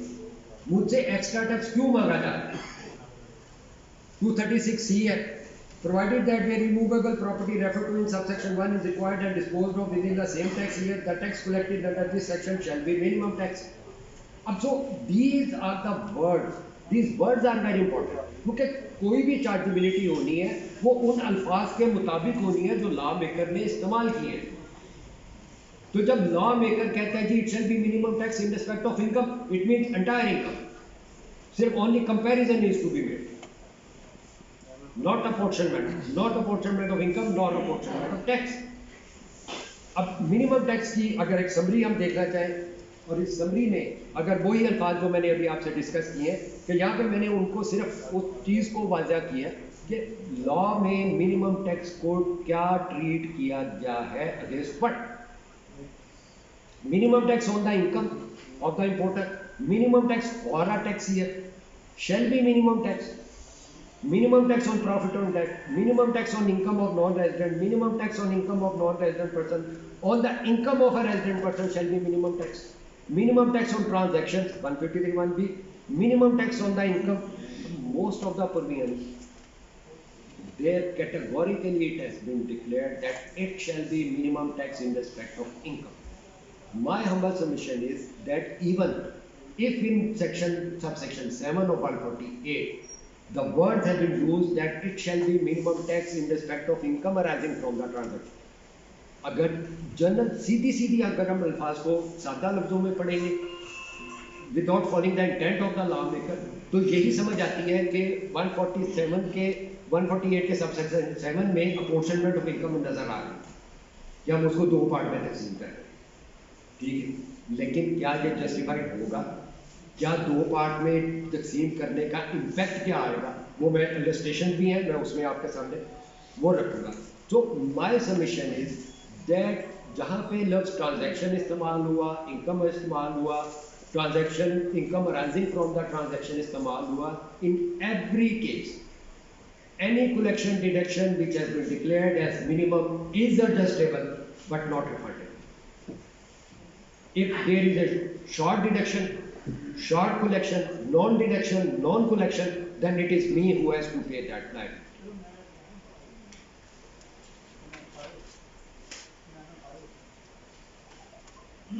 अब इस पूरी जो मैंने पीछे आपसे अर्ज किया इसकी अगर समरी की तरफ जाए तो सबसे पहले है if the income of a tax payer falls under normal tax regime then the tax rate provided in part 1, 2 of first schedule, those are to be applied. If income of a taxpayer fall under fixed tax scheme, then specific rate which have been prescribed, those would be applied, and that part would not be included in any other source of income. If income is subject to collection of tax which has been declared as final tax, उसका अपना एक tax treatment है, उसकी अपनी एक 115(4) की statement है, वो जाएगी। और अगर कोई फर्द नॉर्मल इनकम और फाइनल टैक्स इनकम का केस है किसी का, जैसे हम पिछले प्रीवियसली चलता है विच इज़ वेरी इंपॉर्टेंट, अब एक बंदे की फाइनल टैक्स से रिलेटेड कमर्शियल इंपोर्ट भी है, लोकल परचेज भी है, तो वहाँ पे क्या होता है? फाइनल टैक्स में हम क्या करते हैं? हम करते हैं उसकी अपॉर्शनमेंट ऑफ इनकम करते हैं with the part of commercial import material imported with the part of local purchases. जब हम उसकी अपॉर्शनमेंट करके अपनी टैक्सेबल इनकम को दो पार्ट में ले जाते हैं तो इंपोर्ट से रिलेटेड इनकम का पार्ट सेपरेट हो जाता है, जो बैलेंस पार्ट बचता है उसको नॉर्मल रेट अप्लाई होते हैं from the very first slab. अगर मेरी बैलेंस टैक्सेबल इनकम इंपोर्ट के पार्ट वाली इनकम को निकालने के बाद 4 लाख से कम बनती है तो there would be zero tax, normal rate में अप्लाई होगा। लेकिन मिनिमम टैक्स में जब पोर्टल पे हम जाते हैं तो वो इसको इवन ये भी नहीं करता कि अगर फॉर द आर्गूमेंट से हम उनकी बात मान भी ले तो कम से कम जब एक मिनिमम टैक्स पार्ट के ऊपर आप मिनिमम टैक्स हमसे ले लिया तो जनाब बाकी पार्ट के ऊपर तो बच दे। वो कहता नहीं, इस पे भी आप नॉर्मल रेटों से पिछले स्लैब के साथ ही आप चलेंगे, वहां पे वो मुझे 4 लाख के ऊपर जीरो टैक्स नहीं करता। वो इलस्ट्रेशन में अभी आपके सामने आ गया।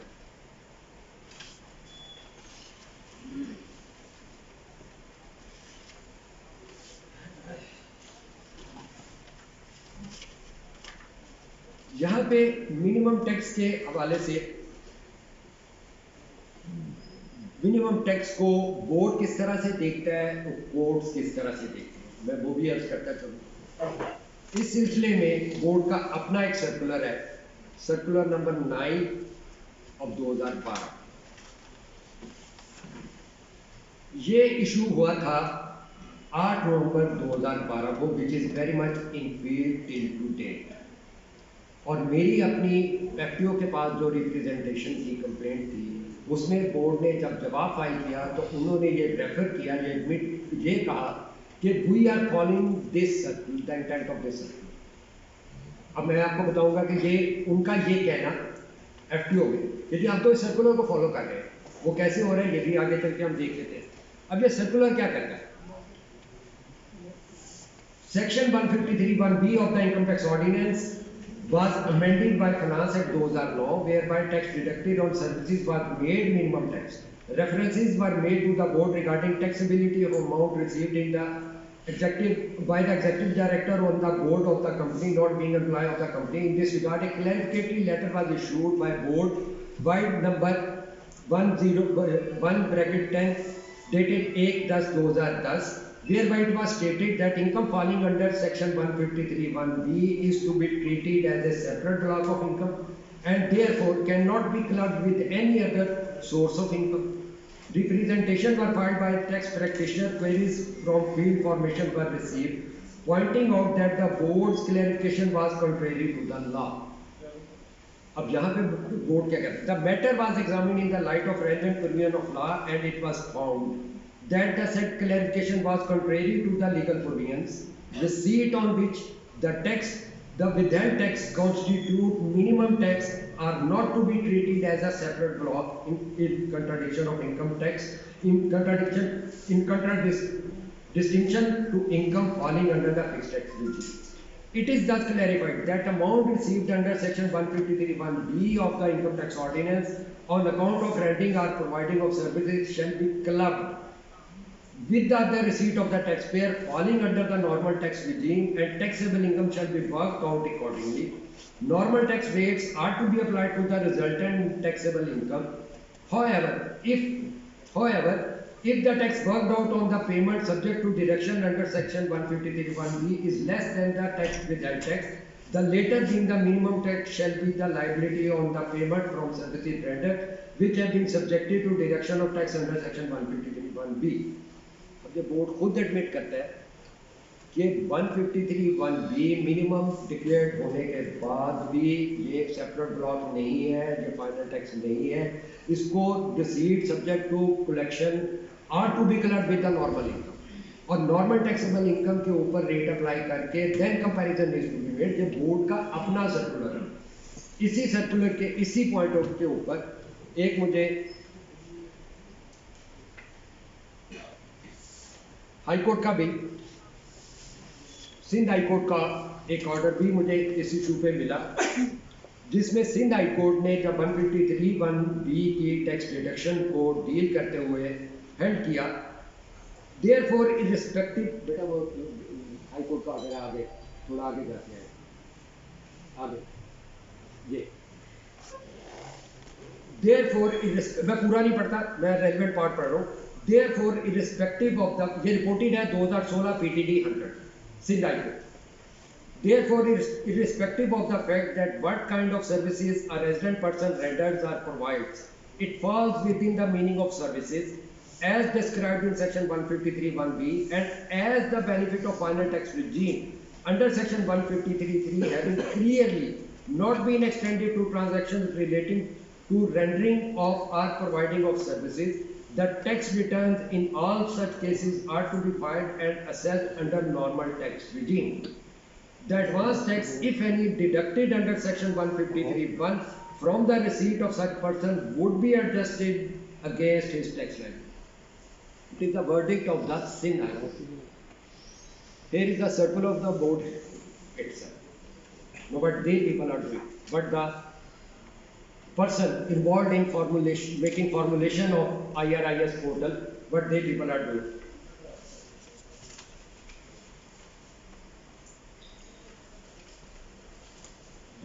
अब इलस्ट्रेशन की तरफ आ जाते हैं। मैंने थोड़ी सी कोशिश ये की है कि एटलीस्ट हम लोग पहले एक एंगल से देख लें कि लॉ में मिनिमम टैक्स के हवाले से क्या कहा गया है, और क्या इस पूरी मेरी बहस में किसी जगह पे या कोई ऐसी provision under income tax ordinance आप में से किसी के ज़हन में हो जहाँ पे मिनिमम टैक्स के साथ अपॉर्चनमेंट ऑफ इनकम और अपॉर्चनमेंट ऑफ टैक्स को लिया गया।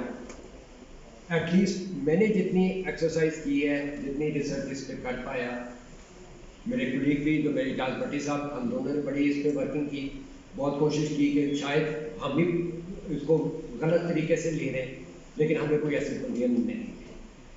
अब इस बैकग्राउंड में मेरी जितनी भी मैंने आपके सामने सबमिशन पेश की है, उसमें आर पोर्टल पे जब हम रिटर्न फीड करने जाते हैं तो वो क्या ट्रीटमेंट हमें दे रहा है। अब हम उसकी प्रैक्टिकल इलस्ट्रेशन मैंने एक कमर्शियल रिपोर्टर वर्किंग बनाई 148 सबसेक्शन 7 से रिलेटेड।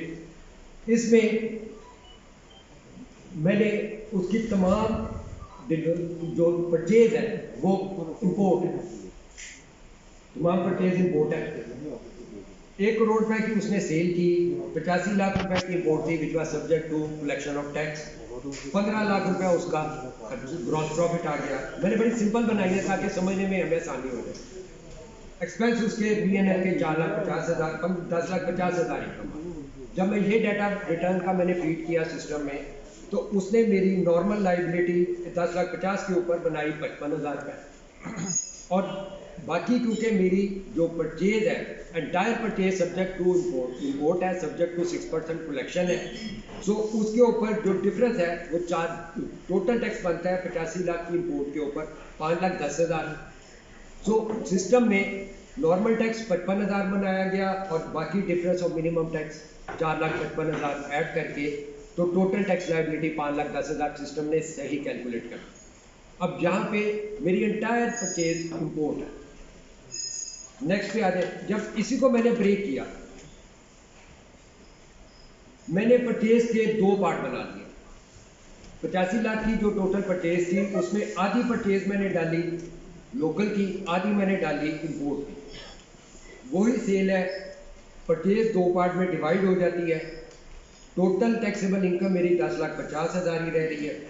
लेकिन जब सिस्टम में हम इस डाटा को फीड करते हैं तो सिस्टम क्या करता है, पहले वो अपॉर्शनमेंट ऑफ इनकम एक बना रहा है कि 10,50,000 में से कितना पार्ट ऐसा है जो इंपोर्ट के अगेंस्ट बनता है हिस्सा, और कितना पार्ट है जो लोकल परचेज के अगेंस्ट इनकम का बनता है।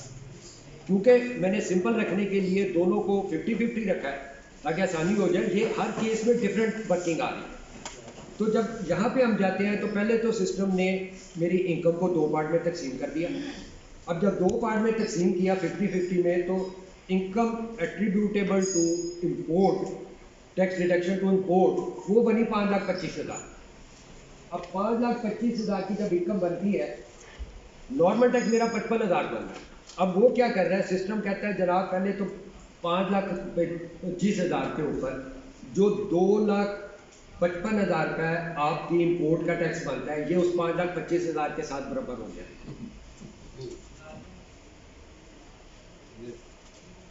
देखिए, नॉर्मल टैक्स मेरा बनता है 55,000 का। सिस्टम ने उसको फार्मूला लगा रहा है कि जी 5,25,000 आपकी इनकम एट्रीब्यूटेबल है, टोटल टैक्स आपका 55,000 ग्रॉस है, 10,50,000 आपकी टैक्सेबल इनकम है। उसने इसको जब फार्मूला अप्लाई किया तो आधी इनकम का हिस्सा बनता है 27,500। सिस्टम कहता है जनाब ये 27,500 बनता है, लेकिन आपकी जो 50,000 रुपये की इंपोर्ट की परचेज है which is subject to 6% collection. अब इसका डिफरेंस 2,27,500 आपकी 5,25,000 की इनकम के साथ बराबर हो गया। अब इनकम है 5,25,000, टैक्स है उसका 2,55,000। चले यहाँ तक आ जाओ। अब बाकी मेरा जो पार्ट है 5,25,000 जो नॉर्मल इनकम से रिलेटेड कर रहा है सिस्टम, जिसमें normal rate of taxes apply होंगे, कम से कम उधर ही सही कर दो।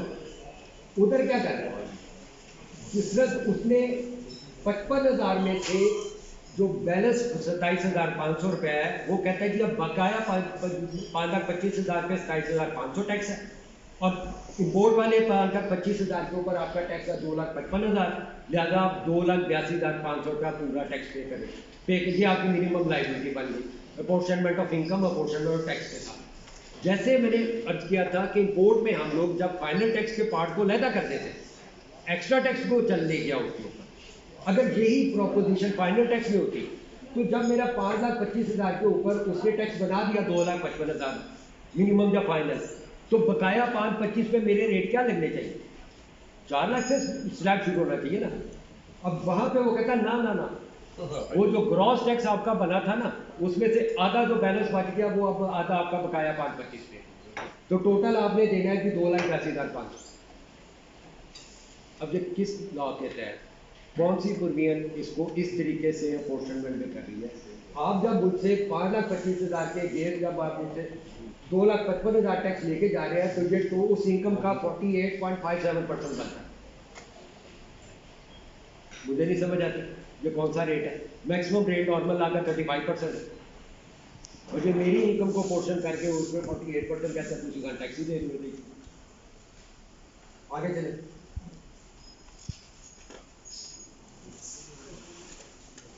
जबकि मेरे हिसाब से अगर मेरी रीडिंग के मुताबिक अगर यही प्रोपोजिशन को हम लोग फीड करते हैं, तो मुझे 10,50,000 पे नॉर्मल टैक्स बनता है 55,000, और डिफरेंस ऑफ मिनिमम टैक्स मेरा 2 लाख बनना चाहिए, और टोटल मेरा पेएबल 2,55,000 आना चाहिए, जबकि सिस्टम 2,82,500 ले रहा है।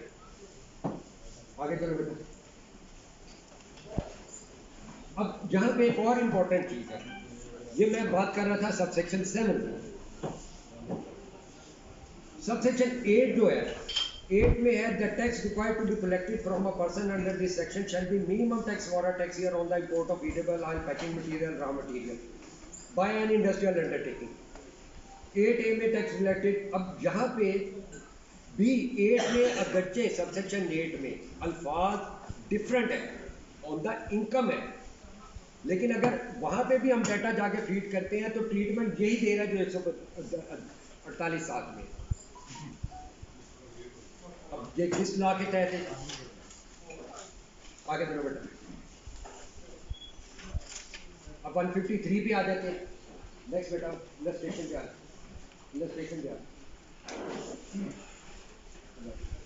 अब ये मैंने 153(1) सप्लाई से रिलेटेड मैंने बनाई, मैंने सर्विसेज के लिए सप्लाई से रिलेटेड जब हम बनाते हैं तो वही मैंने रखी। मेरी काउंटर सेल है 50 लाख, सप्लाईज मेरी है 50 लाख, 1 करोड़ रुपए की सेल है, 85 लाख की परचेज है, 15 लाख ग्रॉस प्रॉफिट और 10,50,000 मेरा नेट प्रॉफिट। इसके ऊपर मेरा ग्रॉस टैक्स बनता है रेट के मुताबिक 55,000 और डिफरेंस ऑफ टैक्स जो है वो 4.5% जो बनता चाहिए वो है 1,70,000। तो total liability minimum liability in such eventuality should be 2,25,000, not higher than that.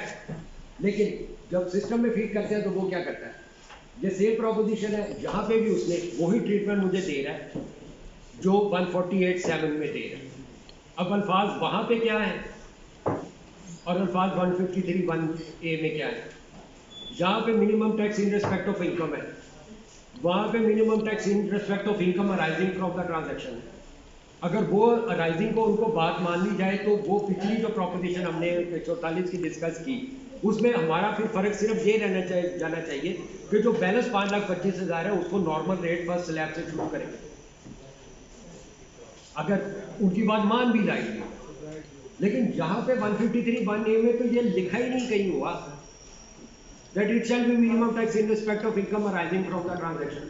जहाँ पे तो लफ्ज़ कुछ और है, tax deductible under clause A and C of subsection 1 and under subsection 2 of this section on the income of a resident person shall be minimum tax। अब income किधर गई यार। 153(B) में जैसे मैंने अब किया वहाँ पे भी वो ट्रांजैक्शन को रेफर किया गया for the purpose of chargeability of minimum tax. वहाँ पे भी अपॉर्चुनमेंट का कोई कॉन्सेप्ट इसमें नहीं आता।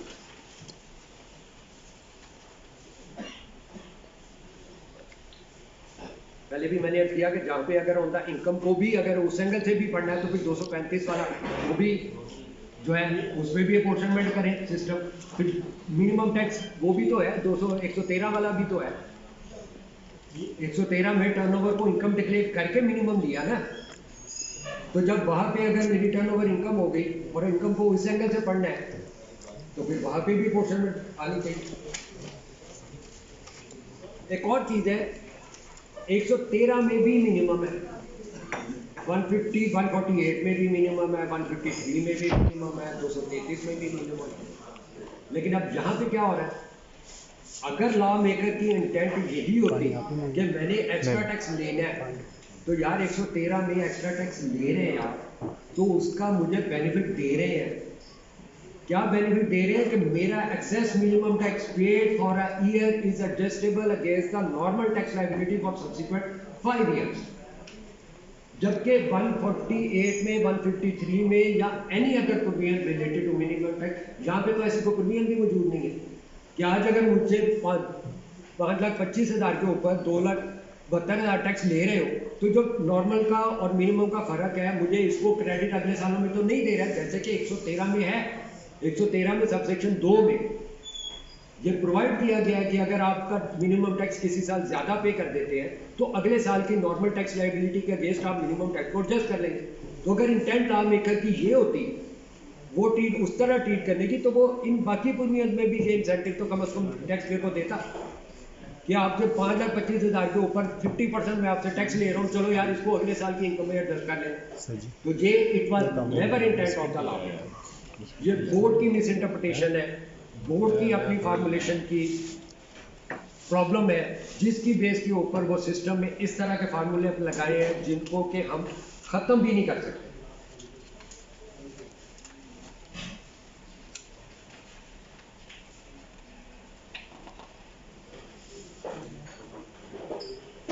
So my humble submission before this honorable house would be let's come forward. If you people agree with me, if my point of view is correct in your eyes, please come forward and let's make a collective effort. मैंने इस सिलसिले में मेरे राना मुनीर साहब मेरे बड़े भाइयों की तरह हैं, इनसे बड़ी इस इशू पे मेरी बड़ी डिबेट चलती रही है, बल्कि मैंने अभी भी इन्हें रिक्वेस्ट की है कि कल पाकिस्तान टैक्स बार का भी कोई एक वेबिनार हो रहा है, तो मैंने इनसे रिक्वेस्ट की थी आज कि ये उस वेबिनार में भी इस इशू को पहले ज़रूर हाईलाइट करें, क्योंकि हमारे तमाम लोगों के चैम्बर्स में बहुत सारे केसेस इस तरह के तैयार पड़े हैं कि जिनकी हमारी कैलकुलेशन कुछ और है, सिस्टम की कैलकुलेशन कुछ और। इससे हटके ये तो मेरा आज के टॉपिक से रिलेटेड कुछ गुजारिशात थी जो मैंने आपके सामने पेश की।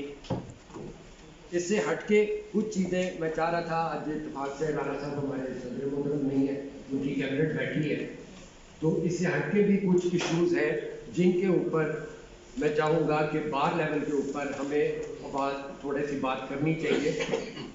114A का फॉर्म अभी तक नहीं आया, 31 दिसंबर उसकी लास्ट डेट है। आज जब मैं टैक्स पेयर की रिटर्न तैयार करने के लिए बैठा हूँ तो मैं टैक्स पेयर से वो डाटा कलेक्ट कर सकता हूँ जो 114A के प्रेस फॉर्म में मुझसे मांगा जाएगा, क्योंकि आज मैं एग्जैक्ट ये नहीं कह सकता कि उस फॉर्म में क्या क्या रिक्वायरमेंट होगी जब तक फॉर्म मेरे सामने ना हो। अगरचे प्रोविजन में कुछ चीज़ें मेंशन कर दी हैं, लेकिन फॉर्म प्रेस्क्राइब्ड फॉर्म में क्या क्या कुछ आ जाता है नोबडी नोज दैट। तो या तो उसकी 31 दिसंबर ख़त्म की जाए या उस फॉर्म को एज अर्ली एज पॉसिबल किया जाए ताकि हम लोग रिटर्नों के साथ वो डाटा भी कंबाइन कर सकें।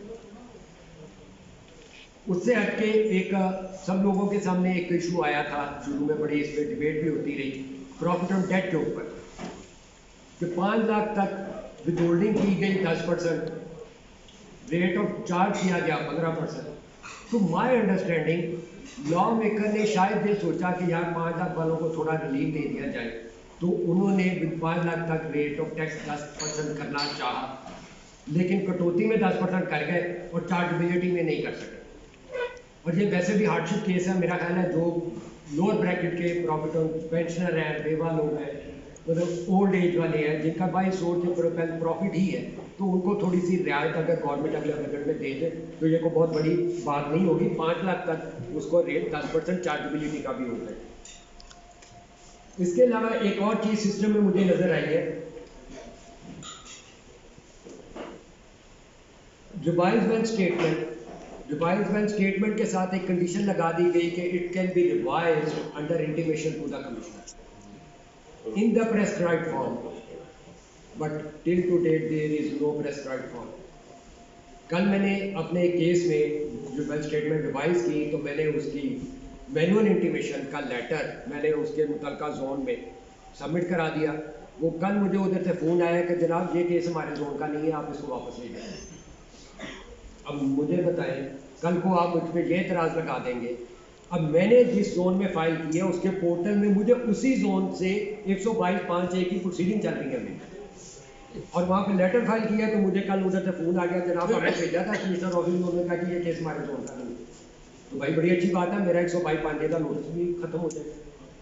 लेकिन ये प्रैक्टिकल प्रॉब्लम है बीइंग एडवाइज़र हमें, क्योंकि आज हमने किसी की वेल्थ स्टेटमेंट रिवाइज फाइल करनी है, अगर लॉ की रिक्वायरमेंट अंडर इंटीमेशन है then there must be a prescribed form of intimation.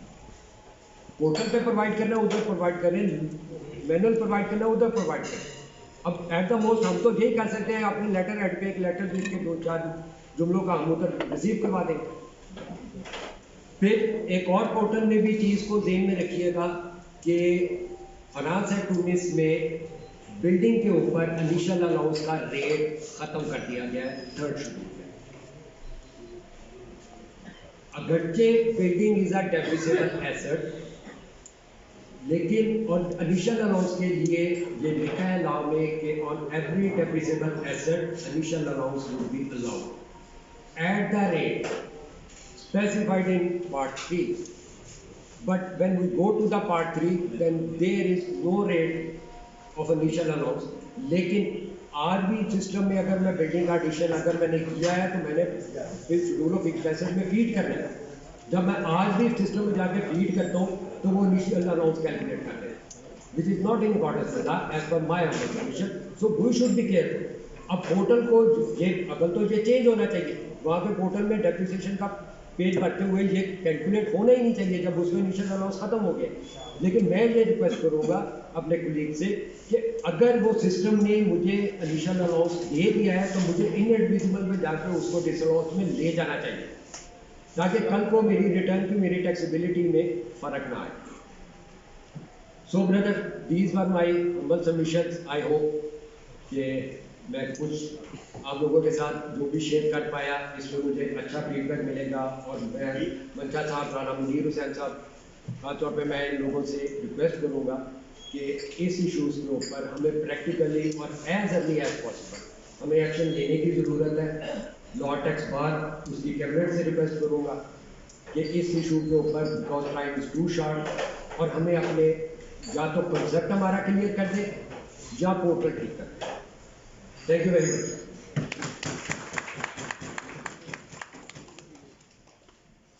बहुत शुक्रिया, मैं शुक्रगुजार हूँ अपने आज के स्पीकर ताहिर भट्ट साहब का।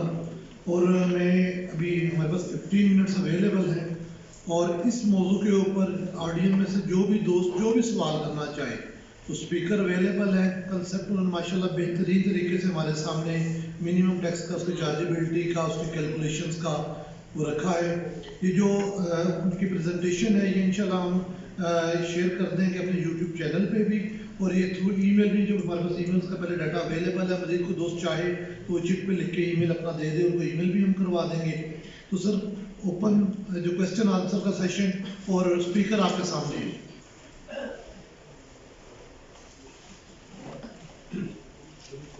जी के बेटा, ये सारी आपने कंप्लेंट्स बता दी हैं, इसका सॉल्यूशन भी तो कोई बताया ना।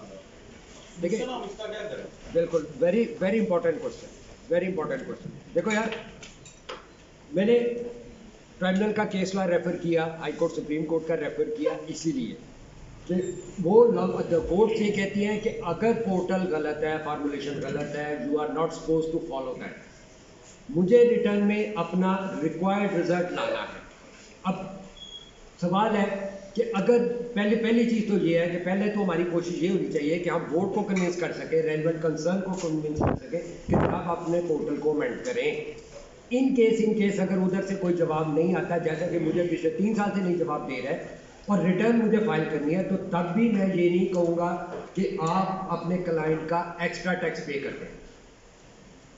ठीक है, अब मुझे अगर अपनी रिक्वायर्ड लाइबिलिटी लेके आनी है तो पोर्टल के अंदर मेरे पास क्या ऑप्शन है? तो that would not be legal, लेकिन so far as determination of taxable income and tax liability would be concern, at least I would be satisfied that मैंने अपनी एग्जैक्ट टैक्सेबल इनकम और टैक्स लाइबिलिटी डिपिक्ट कर दी है रिटर्न में। उसका क्या तरीका है? पोर्टल अगर एक्स्ट्रा टैक्स बना रहा है, हम उसको एक्साइज डिडक्शन क्लेम कर लें। जितना एक्स्ट्रा टैक्स बना रहा है हम उतनी एक्साइज डिडक्शन क्लेम कर लें।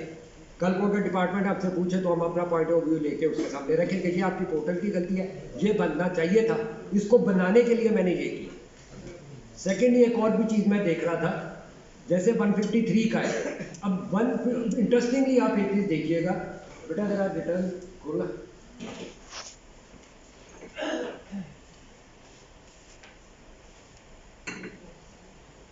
इसमें मिनिमम टैक्स वाले नहीं आते।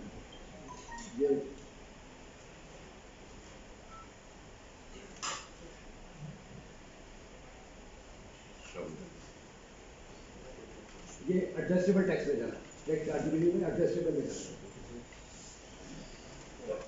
नीचे जाना।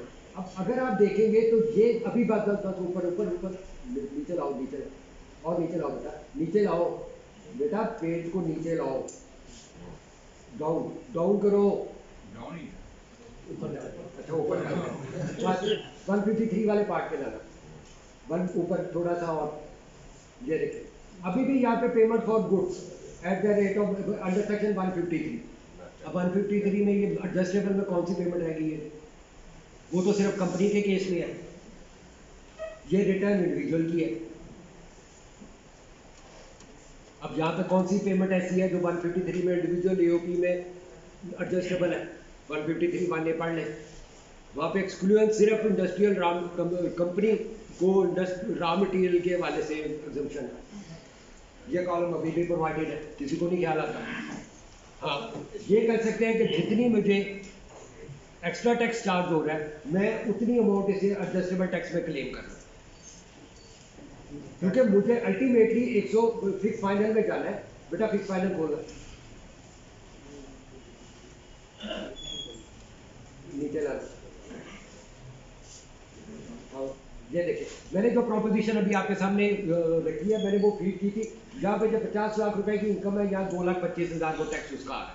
अब मुझे नॉर्मल रिटर्न तो मैंने भरनी है, साथ ये भी पेज भरना है। जब मैं यहाँ पे जाता हूँ, खाली टैक्स डिडक्शन को वो क्लेम नहीं करता, एक्सेप्ट नहीं करता जब तक फिगर साथ ना भरी जाए।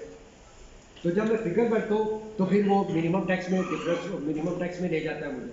अब जो मेरे पॉइंट ऑफ व्यू से मिनिमम टैक्स का डिफरेंस गलत एक्स्ट्रा बन रहा है, उसको मैं इसी सेक्शन के अंदर एडजस्टेबल में जाके वहाँ पे डिडक्शन, खाली डिडक्शन क्लेम कर मैं फिर अर्ज करूँगा, being a law student of law, I don't think that it would be a right way कि मैं पोर्टल के साथ खेलना शुरू कर दूँ। लेकिन at the same time board को भी इस मामले को as early as possible clarify करना चाहिए। या तो वो हमारा कॉन्सेप्ट क्लियर कर दे या अपने पोर्टल को ठीक कर दे। लेकिन अगर बोर्ड क्लियर भी नहीं करते, पोर्टल भी ठीक नहीं करते और रिटर्न भी मुझे फाइल करनी है, तो देन इसके अलावा मेरे पास और कोई रास्ता नहीं, क्योंकि मुझे अपनी इम्पोर्ट नहीं छुपानी, मुझे अपनी रिसीट नहीं छुपानी, मुझे अपनी सप्लाईज नहीं छुपानी। वो गलती मैंने नहीं करनी।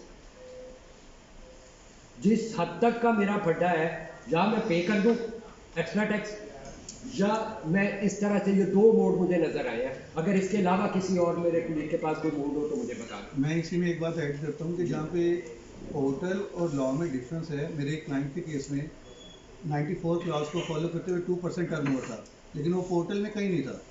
तो हमने रिक्वायर्ड रिजल्ट को अचीव करने के लिए 113 सेक्शन के थ्रू लाइबिलिटी निकाल दी, लेकिन उसी टाइम रिटर्न फाइल करके साथ मैनुअल इंटीमेशन कमिश्नर को दी, जिसे उन्होंने बाद में 122 की अमेंडमेंट करते हुए एक्सेप्ट भी किया और मुझे उसका रिलीफ दिया। तो तरीका ये है कि अगर लॉ मतलब आपको लग रहा है पोर्टल में गलती है, तो आप लॉ को फॉलो करते हुए रिक्वायर्ड रिजल्ट तो ले आए पोर्टल में, लेकिन साथ कमिश्नर को इंटीमेट कर दें, जो बाद में अमेंडमेंट प्रोसीडिंग में आपके लिए एविडेंस मांगे। रिटर्न के साथ मेरे क्लाइंट में हुआ है और रिलीफ भी मिला। हम लोग अपनी रिटर्न के साथ कंप्यूटेशन जो हम बनाते हैं, हम उस कंप्यूटेशन को स्कैन करके अटैचमेंट में दे सकते हैं। उसके नीचे एक नोट दे सकते हैं कि इस रिटर्न में मैंने इस एंट्री को इस तरीके से ट्रीट किया और इस वजह से ट्रीट किया। जी जो डिडक्टिबल और मिनिमम का चैप्टर है, उसमें अगर आप बिल्ट इन फार्मूला देखें ना, तो वो है कि total chargeable tax divided by total income. जी बिल्कुल ऐसे ही है, बिल्कुल ऐसे ही है। ये जो डिफरेंस निकाल रहा है ना, ये मल्टीप्लाई करता है डिडक्टिबल इनकम। जी बिल्कुल ऐसे ही। डिडक्टिबल इनकम को मल्टीप्लाई करके वो डिफरेंस निकालता है, वो उस इनकम का पोर्शन निकालता है जिसके ऊपर टैक्स नहीं होता। जी बिल्कुल ऐसे ही है। तो लीगली लॉ सही है, गलत है, कॉन्स्टिट्यूशनल है, अनकॉन्स्टिट्यूशनल, ये तो सारा मैटर अपनी जगह पे है। लेकिन कंप्यूटेशन जो है, जो पोर्टल कर रहा है, खासतौर पर कॉन्स्टिट्यूशन, तो मेरे ख्याल से सही कर, क्योंकि जब वो एक ऐसा पोर्शन खर्च किया कि किसी बंदे का 50 करोड़ रुपए की इनकम है, कोई टैक्स नहीं कटा, नहीं एटलीस्ट करेगा बेटा, उस तरह से उसके लिए हाथ से जाए। अगर आप इसको चेक करें ना मैथमेटिकली, तो मैथमेटिकली फार्मूले में कोई लॉ उस तरह से नहीं है। लेकिन मसला ये है कि जो ट्रांजैक्शन का लॉ लिखा है उसमें, अब ट्रांजैक्शन कहाँ डिफाइंड है? ये लॉ में नहीं डिफाइंड। क्यों ट्रांजैक्शन इनकम का डिफाइंड है सेक्शन 4 जब आप पढ़े हैं, तो उसमें तो टैक्सेबल इनकम वगैरह जो है वो सारी डिफाइंड है। उसने कहा कि इसके ऊपर भी होल्डिंग टैक्स डिडक्ट हो जाए, वो टैक्सेबल इनकम की डेफिनेशन में फॉलो करती है।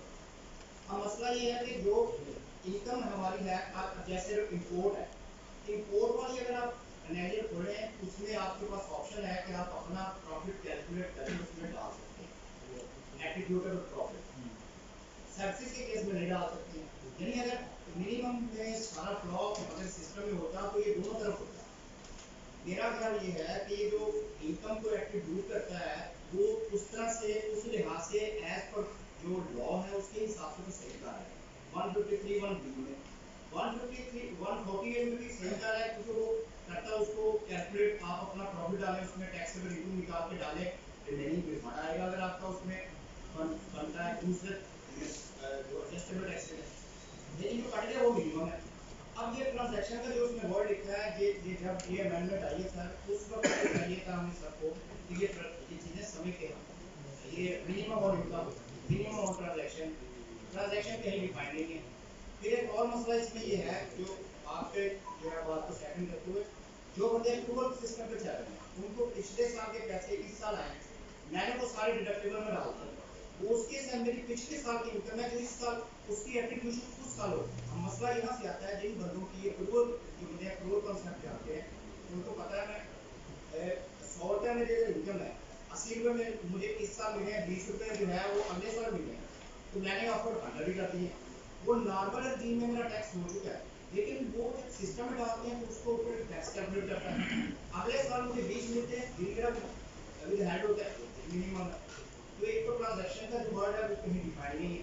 दूसरे नंबर पे ये जो डिडक्टिबल का है, अगर इसको जैसे मैं कह रहा हूँ सही भी हो, तो इसको ये चाहिए है कि एक्सक्लूसिव ऑफ सेल टैक्स जो है वो उसको चार्ज करे, क्योंकि इनकम टैक्स जो करता है इंक्लूसिव ऑफ सेल टैक्स। तो इसमें मल्टी मेरा ख्याल है प्रॉब्लम है ये जो मिनिमम टैक्स का सिस्टम है। पीछे एक हाई कोर्ट में जो हुई थी ये मिनिमम मेरा ख्याल है आता है गलत है डिसीजन, उन्होंने उसमें कहा था कि स्टेट जो है वो जिस किस्म का मर्जी चाहे टैक्स लगा सकती है। वो बेसिकली इसमें प्रपोजिशन ही सही पुट की गई कि किस तरह से देखें इंक्लूसिव ऑफ सेल टैक्स करने किसी भी तरह से ये जायज नहीं है कि इंक्लूसिव ऑफ सेल टैक्स जो है जो गवर्नमेंट का रेवेन्यू है उसके ऊपर मेरा टैक्स भी पड़ेगा। तो ये जो डिडक्टिबल में डालना है हमने, या तो सिस्टम ये अलाउ करेंगे कि हमें इंक्लूसिव ऑफ सेल टैक्स की बजाय एक्सक्लूसिव ऑफ सेल टैक्स की। दूसरे नंबर पे जिन बंदों की सैलरी है और पार्टी इनकम थोड़ी बहुत करते हैं, उसमें क्या करता है टोटल इनकम में ऐड करके स्लैब बढ़ाता है सैलरी का, वहाँ पे भी टैक्स ले लेता है, मिनिमम का भी अपना बढ़ा देता है, तो वहाँ पर भी डबल टैक्सेशन हो रही है। तो इसमें कितने जो है मसले है, लेकिन ये अपना ख्याल है लेट हो गया। बेटा कभी भी देर नहीं होती, अभी भी देर नहीं है, हमें कदम तो उठाना है। मैं इसीलिए बार बार रिक्वेस्ट कर रहा हूँ, मैंने जितने भी मेरे बड़े हैं, मैंने आफ्ताब नागरा साहब से भी रिक्वेस्ट की है, मैंने राना मुनीर साहब से रिक्वेस्ट की है, मैंने अली हसन राना से रिक्वेस्ट की है कि इस मामले के ऊपर फौरी तौर पे हमें एक्शन लेने की ज़रूरत है, क्योंकि टाइम शॉर्ट है। दूसरा, जहाँ तक बेटा आपने बेटा आपने जो चीज़ बनवाई है, मैं सिर्फ एक रिक्वेस्ट करूँगा कि मुझे उसकी रेलिवेंट प्रोविजन बता दें जहाँ पे अपोर्शनमेंट ऑफ इनकम की इजाज़त दी थी।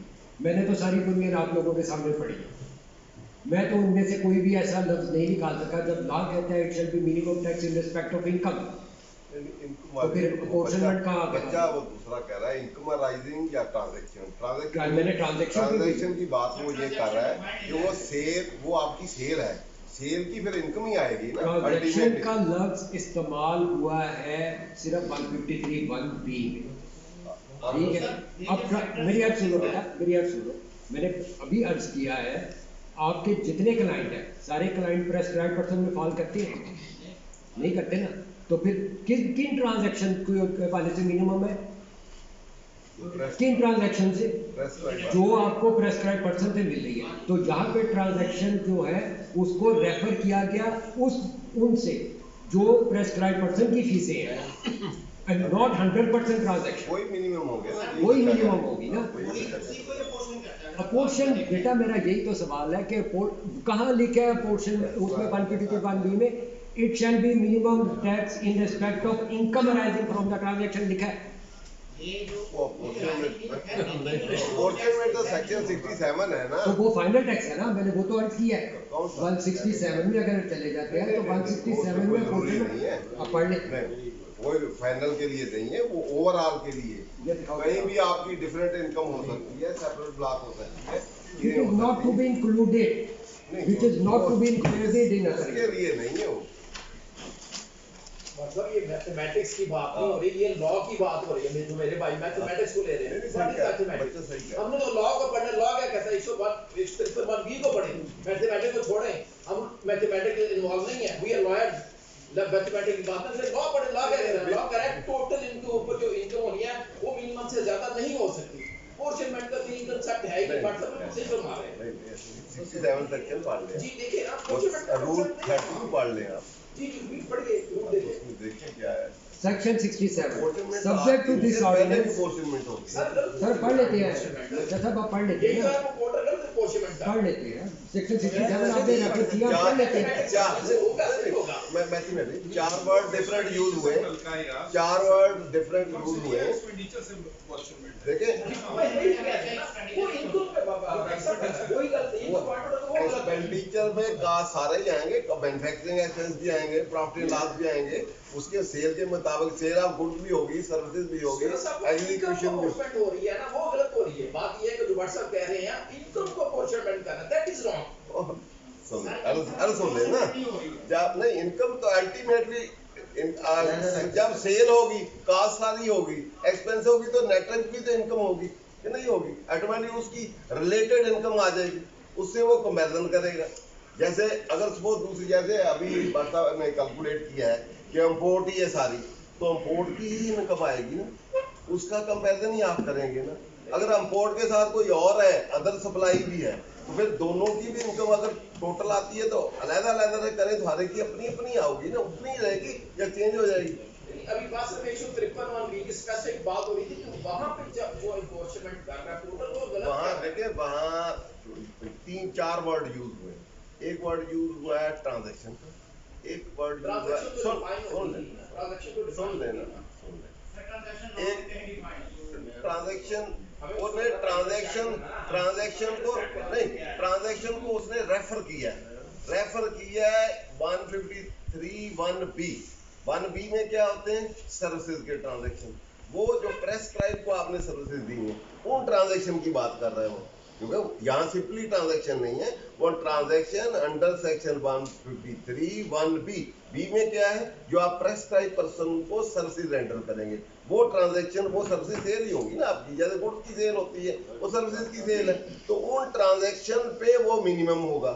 इट मीन उन ट्रांजैक्शन में मिनिमम होगा तो उन ट्रांजैक्शन को कोई इनकम आएगी ना, अल्टीमेटली उसके रिलेटेड एक्सपेंस आप लेस करेंगे तो अल्टीमेटली टैक्सेबल इनकम आएगी, ऐड लेस करेंगे तो नेट इनकम आएगी ना, तो उसका अल्टीमेटली कहीं लेजिस्लेटर ने ट्रांजैक्शन का वर्ड यूज किया है, कहीं लेजिस्लेटर ने यूज किया है income arising from that transaction, कहीं फॉर द टैक्स, जहां फॉर द टैक्सियर इस्तेमाल किया है वहां वो 153 के साथ भी रिलेट कर सकती, क्योंकि 113 अगर आप पढ़ें तो वहां भी सेल पे जो उसकी बेसिस ऑफ टैक्सेशन है वो सेल है, लेकिन वो इनकम पे मिनिमम है, उसको भी पढ़े तो वो इनकम में मिनिमम है 153 जो है, तो अब इनकम के आगे डिफरेंट मीनिंग है, डिफरेंट जगह पे लेजिस्लेटर ने इनकम को आप पढ़ें वो इससे बड़ा कोई नेट इनकम नहीं है, पढ़े इनकम की डेफिनेशन क्या है, कहीं उसने ग्रॉस इनकम को रेफर किया, ग्रॉस प्रॉफिट जो है अगर आप सेक्शन 18 को पढ़ें तो ग्रॉस प्रॉफिट को इनकम कहा है, कहीं वो सेल भी इनकम में आ जाती,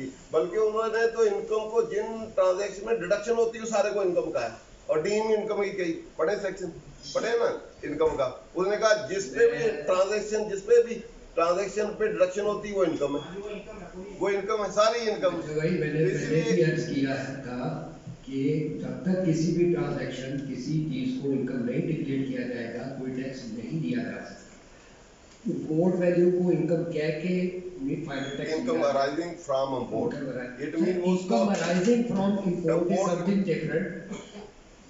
कलेक्शन 148 की कलेक्शन के लिए it is the gross value of import which has been declared income for the purpose of collection of tax. Import कभी भी नहीं इनकम होती, इंपोर्ट से फिर अराइज होगी, सेल होगी, सेल पे net taxable income, that is taxable income. सिर्फ थोड़ी सी मेरी हम सबमिशन ये है कि हमें एक कॉन्सेप्ट को पहले क्लियर रखना चाहिए कि इनकम और transaction for the purpose of collection and income or transaction for the purpose of tax liability. These are two different things. अब हर जगह पे कटौती के साथ टैक्सेबल इनकम नहीं होती, ठीक है, और जहाँ तक रेलिवेंट प्रोविजन है मैंने बार फिर रिपीट होते जाके काफ़ी टाइम मैंने ले लिया, मेरी अमल ये सबमिशन होगी कि मैंने इसीलिए हर प्रोविजन को लगा पड़ा कटौती की, प्लीज लॉ में जो अल्फाज इस्तेमाल आपका है व्यूज अल्टीमेट क्या हुआ कि मेरा व्यू सिंपल एंड सादा पहले दिन से एक है, अपॉर्चुनिट नहीं है, minimum tax mean adjustable but not refundable, there is no concept of apportionment, नहीं टोटल का टोटल सारे जितने सारों का लैदा इकट्ठा टोटल करें तो वो मिनिमम है, मेरा टैक्सेबल टोटल के साथ कंपैरिजन करें उसके बाद फर्क क्या मैथमेटिकली वही आएगी फिर नहीं आएगी। क्या मैंने आपको बताइए सारों को अगर पोर्टल नहीं दे रहा, टोटल नहीं दे रहा होगा सर्विस का दोबारा एग्जांपल निकाल 153 वाली जो है ना वो लोकल सेल और इशू है। Other sale. चले आप कर लीजिएगा, मेरा काफी लोगों का भी टाइम है। 15-20 जो आपके 7-8 टैक्सेस हैं वो सारों का मिनिमम जितना है, मिनिमम 8 है, तो हर एक अपना अपना मिनिमम लें और टोटल कर लें। फिर कोई 153 का मिनिमम ले लें। सिंपल गुजारिश इतनी है कि मिनिमम टैक्स को हम इतना कॉम्प्लिकेटेड क्यों बना रहे हैं? लेकिन बहुत डिफरेंट पोर्टल पे जब आप बिल्डिंग अगर करते हैं 7 या 8 मिनिमम है, अमाउंट हर एक की लहरा कैलकुलेट करें और टोटल करें, उससे ज्यादा तो पोर्टल नहीं करता वो जिस वक्त आप जाए जब आप फील करें तो वो इंडिविजुअल कैसे बिहेव करता है। मैंने एग्जांपल आपके सामने रखी तो है कि जब वो एक्स्ट्रा टैक्स बता रहा है। लास्ट डे मैं और तारिक डे डिस्कस कर रहे थे कि मेरा सीएनजी का केस है और सिर्फ एओपी है, कुछ कोई उसमें सिवाय सीएनजी का कोई चीज़ नहीं है, वो जब मैं उसको डालता हूँ तो वो डिमांड निकाल देता है। वो डिफरेंस ऑफ मिनिमम टैक्स ला रहा है। अगर हमारी 100 टैक्स रेट है, टोटल सर्विस है, 50 रुपए की हमने टैक्स लाइव पर्सन को दी है, उसके ऊपर टैक्स कर देगा प्रॉपर, वो हो गया मिनिमम, ठीक। 50 रुपए की 80% जो टैक्स 5% को नहीं दी जी ठीक है। अब जब हम टोटल टैक्स कैलकुलेट करेंगे तो वो जो करता है पोर्टल, वो जो जिसके ऊपर टैक्स काट गया है उसको डिफरेंट कर देता है, अपोर्शन करता है उस हिसाब से, बाकी जो है वो रिलेटिवली एक्सपेंडिचर भी होते हैं। तो क्या उस 50 रुपए में टैक्स देना चाहिए या नहीं देना? तो मैंने इलस्ट्रेशन इसी चीज़ की बनाई थी, अब उसको मैंने सिंपल इसीलिए रखा था कि हमें समझने में आसानी हो। मैंने जितनी भी जहाँ पे इलस्ट्रेशन आपको दिखाई है जिसमें मेरी सब्जेक्ट टू कलेक्शन भी है और नॉन सब्जेक्ट टू कलेक्शन भी है, जब उसको टोटल मैंने रिसीट बनाई, उसमें मैंने खर्चे निकाले, नेट प्रॉफिट आ गया। एक नेट प्रॉफिट के ऊपर टैक्सेबल इनकम मेरी जो आई, उसके ऊपर मुझे टैक्स लायबिलिटी डिटरमाइन हुई, और जो डिफरेंस ऑफ मिनिमम टैक्स है वो मुझे एक्स्ट्रा पे करना ही करना है, ठीक है। लेकिन सिस्टम क्या करता है कि सिस्टम मेरे वो डिडक्टेबल इनकम को तकसीम कर देता है 2 हिस्सों में। अगर 2 हिस्सों में तकसीम कर दिया तो जो हिस्सा मिनिमम टैक्स से रिलेटेड है उसको अगर अलहदा करेंगे तो बैलेंस जो बचेगा उसको क्या रेट लगना चाहिए, हाईएस्ट रेट है, लोएस्ट रेट है, क्या रेट लगना चाहिए आप मुझे ये बताओ। उसको स्लैब पहले स्लैब से शुरू होना चाहिए, पहले स्लैब से शुरू होना चाहिए, सिस्टम नहीं स्लैब करता है। बेटा आप करके देखिए, आप करके थैंक यू। वो टोटल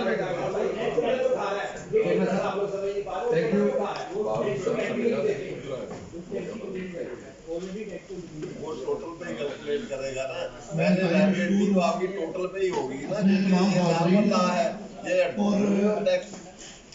मैं दाई शुरू में तमाम हाजिरीन का, और मैं सर राना मनीष से रिक्वेस्ट करूंगा सर तो स्पीकर। सबसे पहले तो मैं ताहिर भट्ट साहब का शुक्रिया अदा करता हूँ, बहुत मेहनत की इन्होंने, बड़ी इलस्ट्रेशन बनाई, हमें पीछे जो है ले गए जब फाइनल टैक्स रजीम इंट्रोड्यूस हुई थी, बहुत मेहनत की है। लेकिन इसमें जो सूरत हाल है वो ये है कि ये जो मसला है पूरे पाकिस्तान का है और इसमें जो रिटर्न है ये डिफेक्टिव है। ये हम सब लोग इस पर जब बात करते हैं, जब ये रिटर्न डिफेक्टिव है तो इसके लिए हमें बार लेवल के ऊपर एक डेलीगेशन बढ़ा के हमें एफबीआर के चेयरमैन से टाइम लेना चाहिए, टाइम लेके उससे डिस्कस करना चाहिए और उसको ये बावर कराना चाहिए कि ये जो रिटर्न आपने दी है ये डिफेक्टिव है, ये इसको फाइल नहीं किया जा सकता। और आपने जो 3 महीने वर्कआउट किए हैं वो उस रिटर्न से वर्कआउट करते हैं जब रिटर्न जो है उसमें कोई फ्लॉ ना हो, करेक्ट रिटर्न हो, उससे 3 महीने जो है आपने करने हैं। नंबर 2 जो है कि ये जो आपने इसमें फार्मूला लगाया हुआ है, ये फार्मूला उसको ओपन करेंगे, ये आपके पास इख्तियार नहीं है कि आप खुद फार्मूला रिटर्न में दे दें और लोगों को मजबूर करें कि एक इनकम के ऊपर double tax they. Double taxation under the constitution जो है वो नहीं दिया जाता। एक तो ये बात कर दीजिए, अगर हम इस जगह कामयाब नहीं होते हैं तो फिर हमें इसमें लीड में जाना चाहिए और उनको बताना चाहिए, बल्कि करके साहब ने किया कि इस पॉइंट के ऊपर ये जो रिटर्न है ये फार्मूले के मुताबिक डबल टैक्स चार्ज कर रही है जो कि अनकॉन्स्टिट्यूशनल है, इसलिए रिटर्न को जो है वो डिक्लेयर करें कि ये इलीगल रिटर्न है और एफबीआर के पास इस तरह की कैलकुलेशन करने का इख्तियार नहीं। ये एक्सरसाइज हमें बार लेवल पे करनी चाहिए थी। अब मेरे ख्याल प्रेसिडेंट साहब बैठे या नहीं बैठे, उन्हें चाहिए कि आज ही इसके ऊपर कोई जिसमें मंशा साहब को रख लें, भट्ट साहब को रख लें, आपको रख लें, 3-4 बंदों की टीम बनाएं और जाके वहाँ डायलॉग करें और इसका भी हल निकालें। ये बात का काम है और ये बात बताना चाहिए। सर मैं बहुत शुक्रगुजार हूँ आपकी तीनों तजावीज़। एक बात पर रहेगी, हमें एफबीआर क्या कहता है, जब एफबीआर के हम पास जाते हैं वो कहते हैं कि आप हमेशा बिजनेसमैन की जो है टैक्स पेयर की आप शिकायत लेके आ जाते हैं, ये तो उनका काम है, वो तो कहते हैं, लेकिन ये पर्टिकुलरली हमारा काम हमारा है। हमारा इसलिए है कि 153(1)(b) में हम फॉल करते हैं। जब हम फॉल करते हैं तो हमारा मसला है, हमें टैक्स ज़्यादा पे करना जा रहा है, तो वो एफबीआर की वो बात के लिए आप बिजनेसमैन की बात करते हैं, वो हम ये कह सकते हैं कि बिजनेसमैन की हम अपनी बात करते हैं। दूसरे राना साहब वो जो रिटर्न है बिजनेसमैन ने खुद बनानी होती है, बनानी तो हमने ही है, हमने बनानी है। उसको कहेंगे ओवर टैक्स दें, टैक्स में रिलीफ तो मांग रहे हैं, यहाँ पे टैक्स कैलकुलेशन दुरुस्त करना मांग रहे हैं, ठीक है ना, टैक्स रिलीफ तो नहीं मांग रहे, तो वो रिलीफ मांगना उनका काम है, कैलकुलेशन दुरुस्त करना करवाना फीडिंग रिटर्न कैलकुलेशन हमारा। लेकिन ये इसको फौरी करना चाहिए। आज तो वैसे सारी रजीम को यहाँ होना चाहिए था, बड़ा इंपॉर्टेंट टॉपिक था और ये इशूज भी बड़े अहम है। एनीवे उनको ये मैसेज तो मिल जाना चाहिए कि इसकी फौरी 1-2 दिन में करके इसको रिजॉल्व करना चाहिए। सर मैं बहुत शुक्रगुजार हूँ राना मनीष साहब का, मंशस्करा साहब का, सुबाला साहब का, मोहसिन साहब का, ताहिर भट्ट साहब का और अपने तमाम मेरी ये माशाल्लाह लॉ टैक्स के सारे सीनियर सारे हमारे भाई यहाँ पे मौजूद हैं और इस मौजूद को सर आगे लेके भी चलेंगे इंशाल्लाह। सवाल जवाब भी होंगे क्योंकि वक्त की किल्लत है, 4 बजे हमने वादा किया हुआ है मैं क्लोज करेगा, आज फिर हम थोड़ा 10 मिनट ऊपर चले गए हैं, तो बहुत शुक्रगुजार हूँ स्पेशल बार की तरफ से चला इनको प्रॉपर पार्सल टैक्स बार और टैक्स बार तो सारी बात करें जो कि मुश्तरका इशू है उसको लेकर इंशाल्लाह मुझे हल करने की कोशिश करते हैं। बहुत शुक्रिया सर।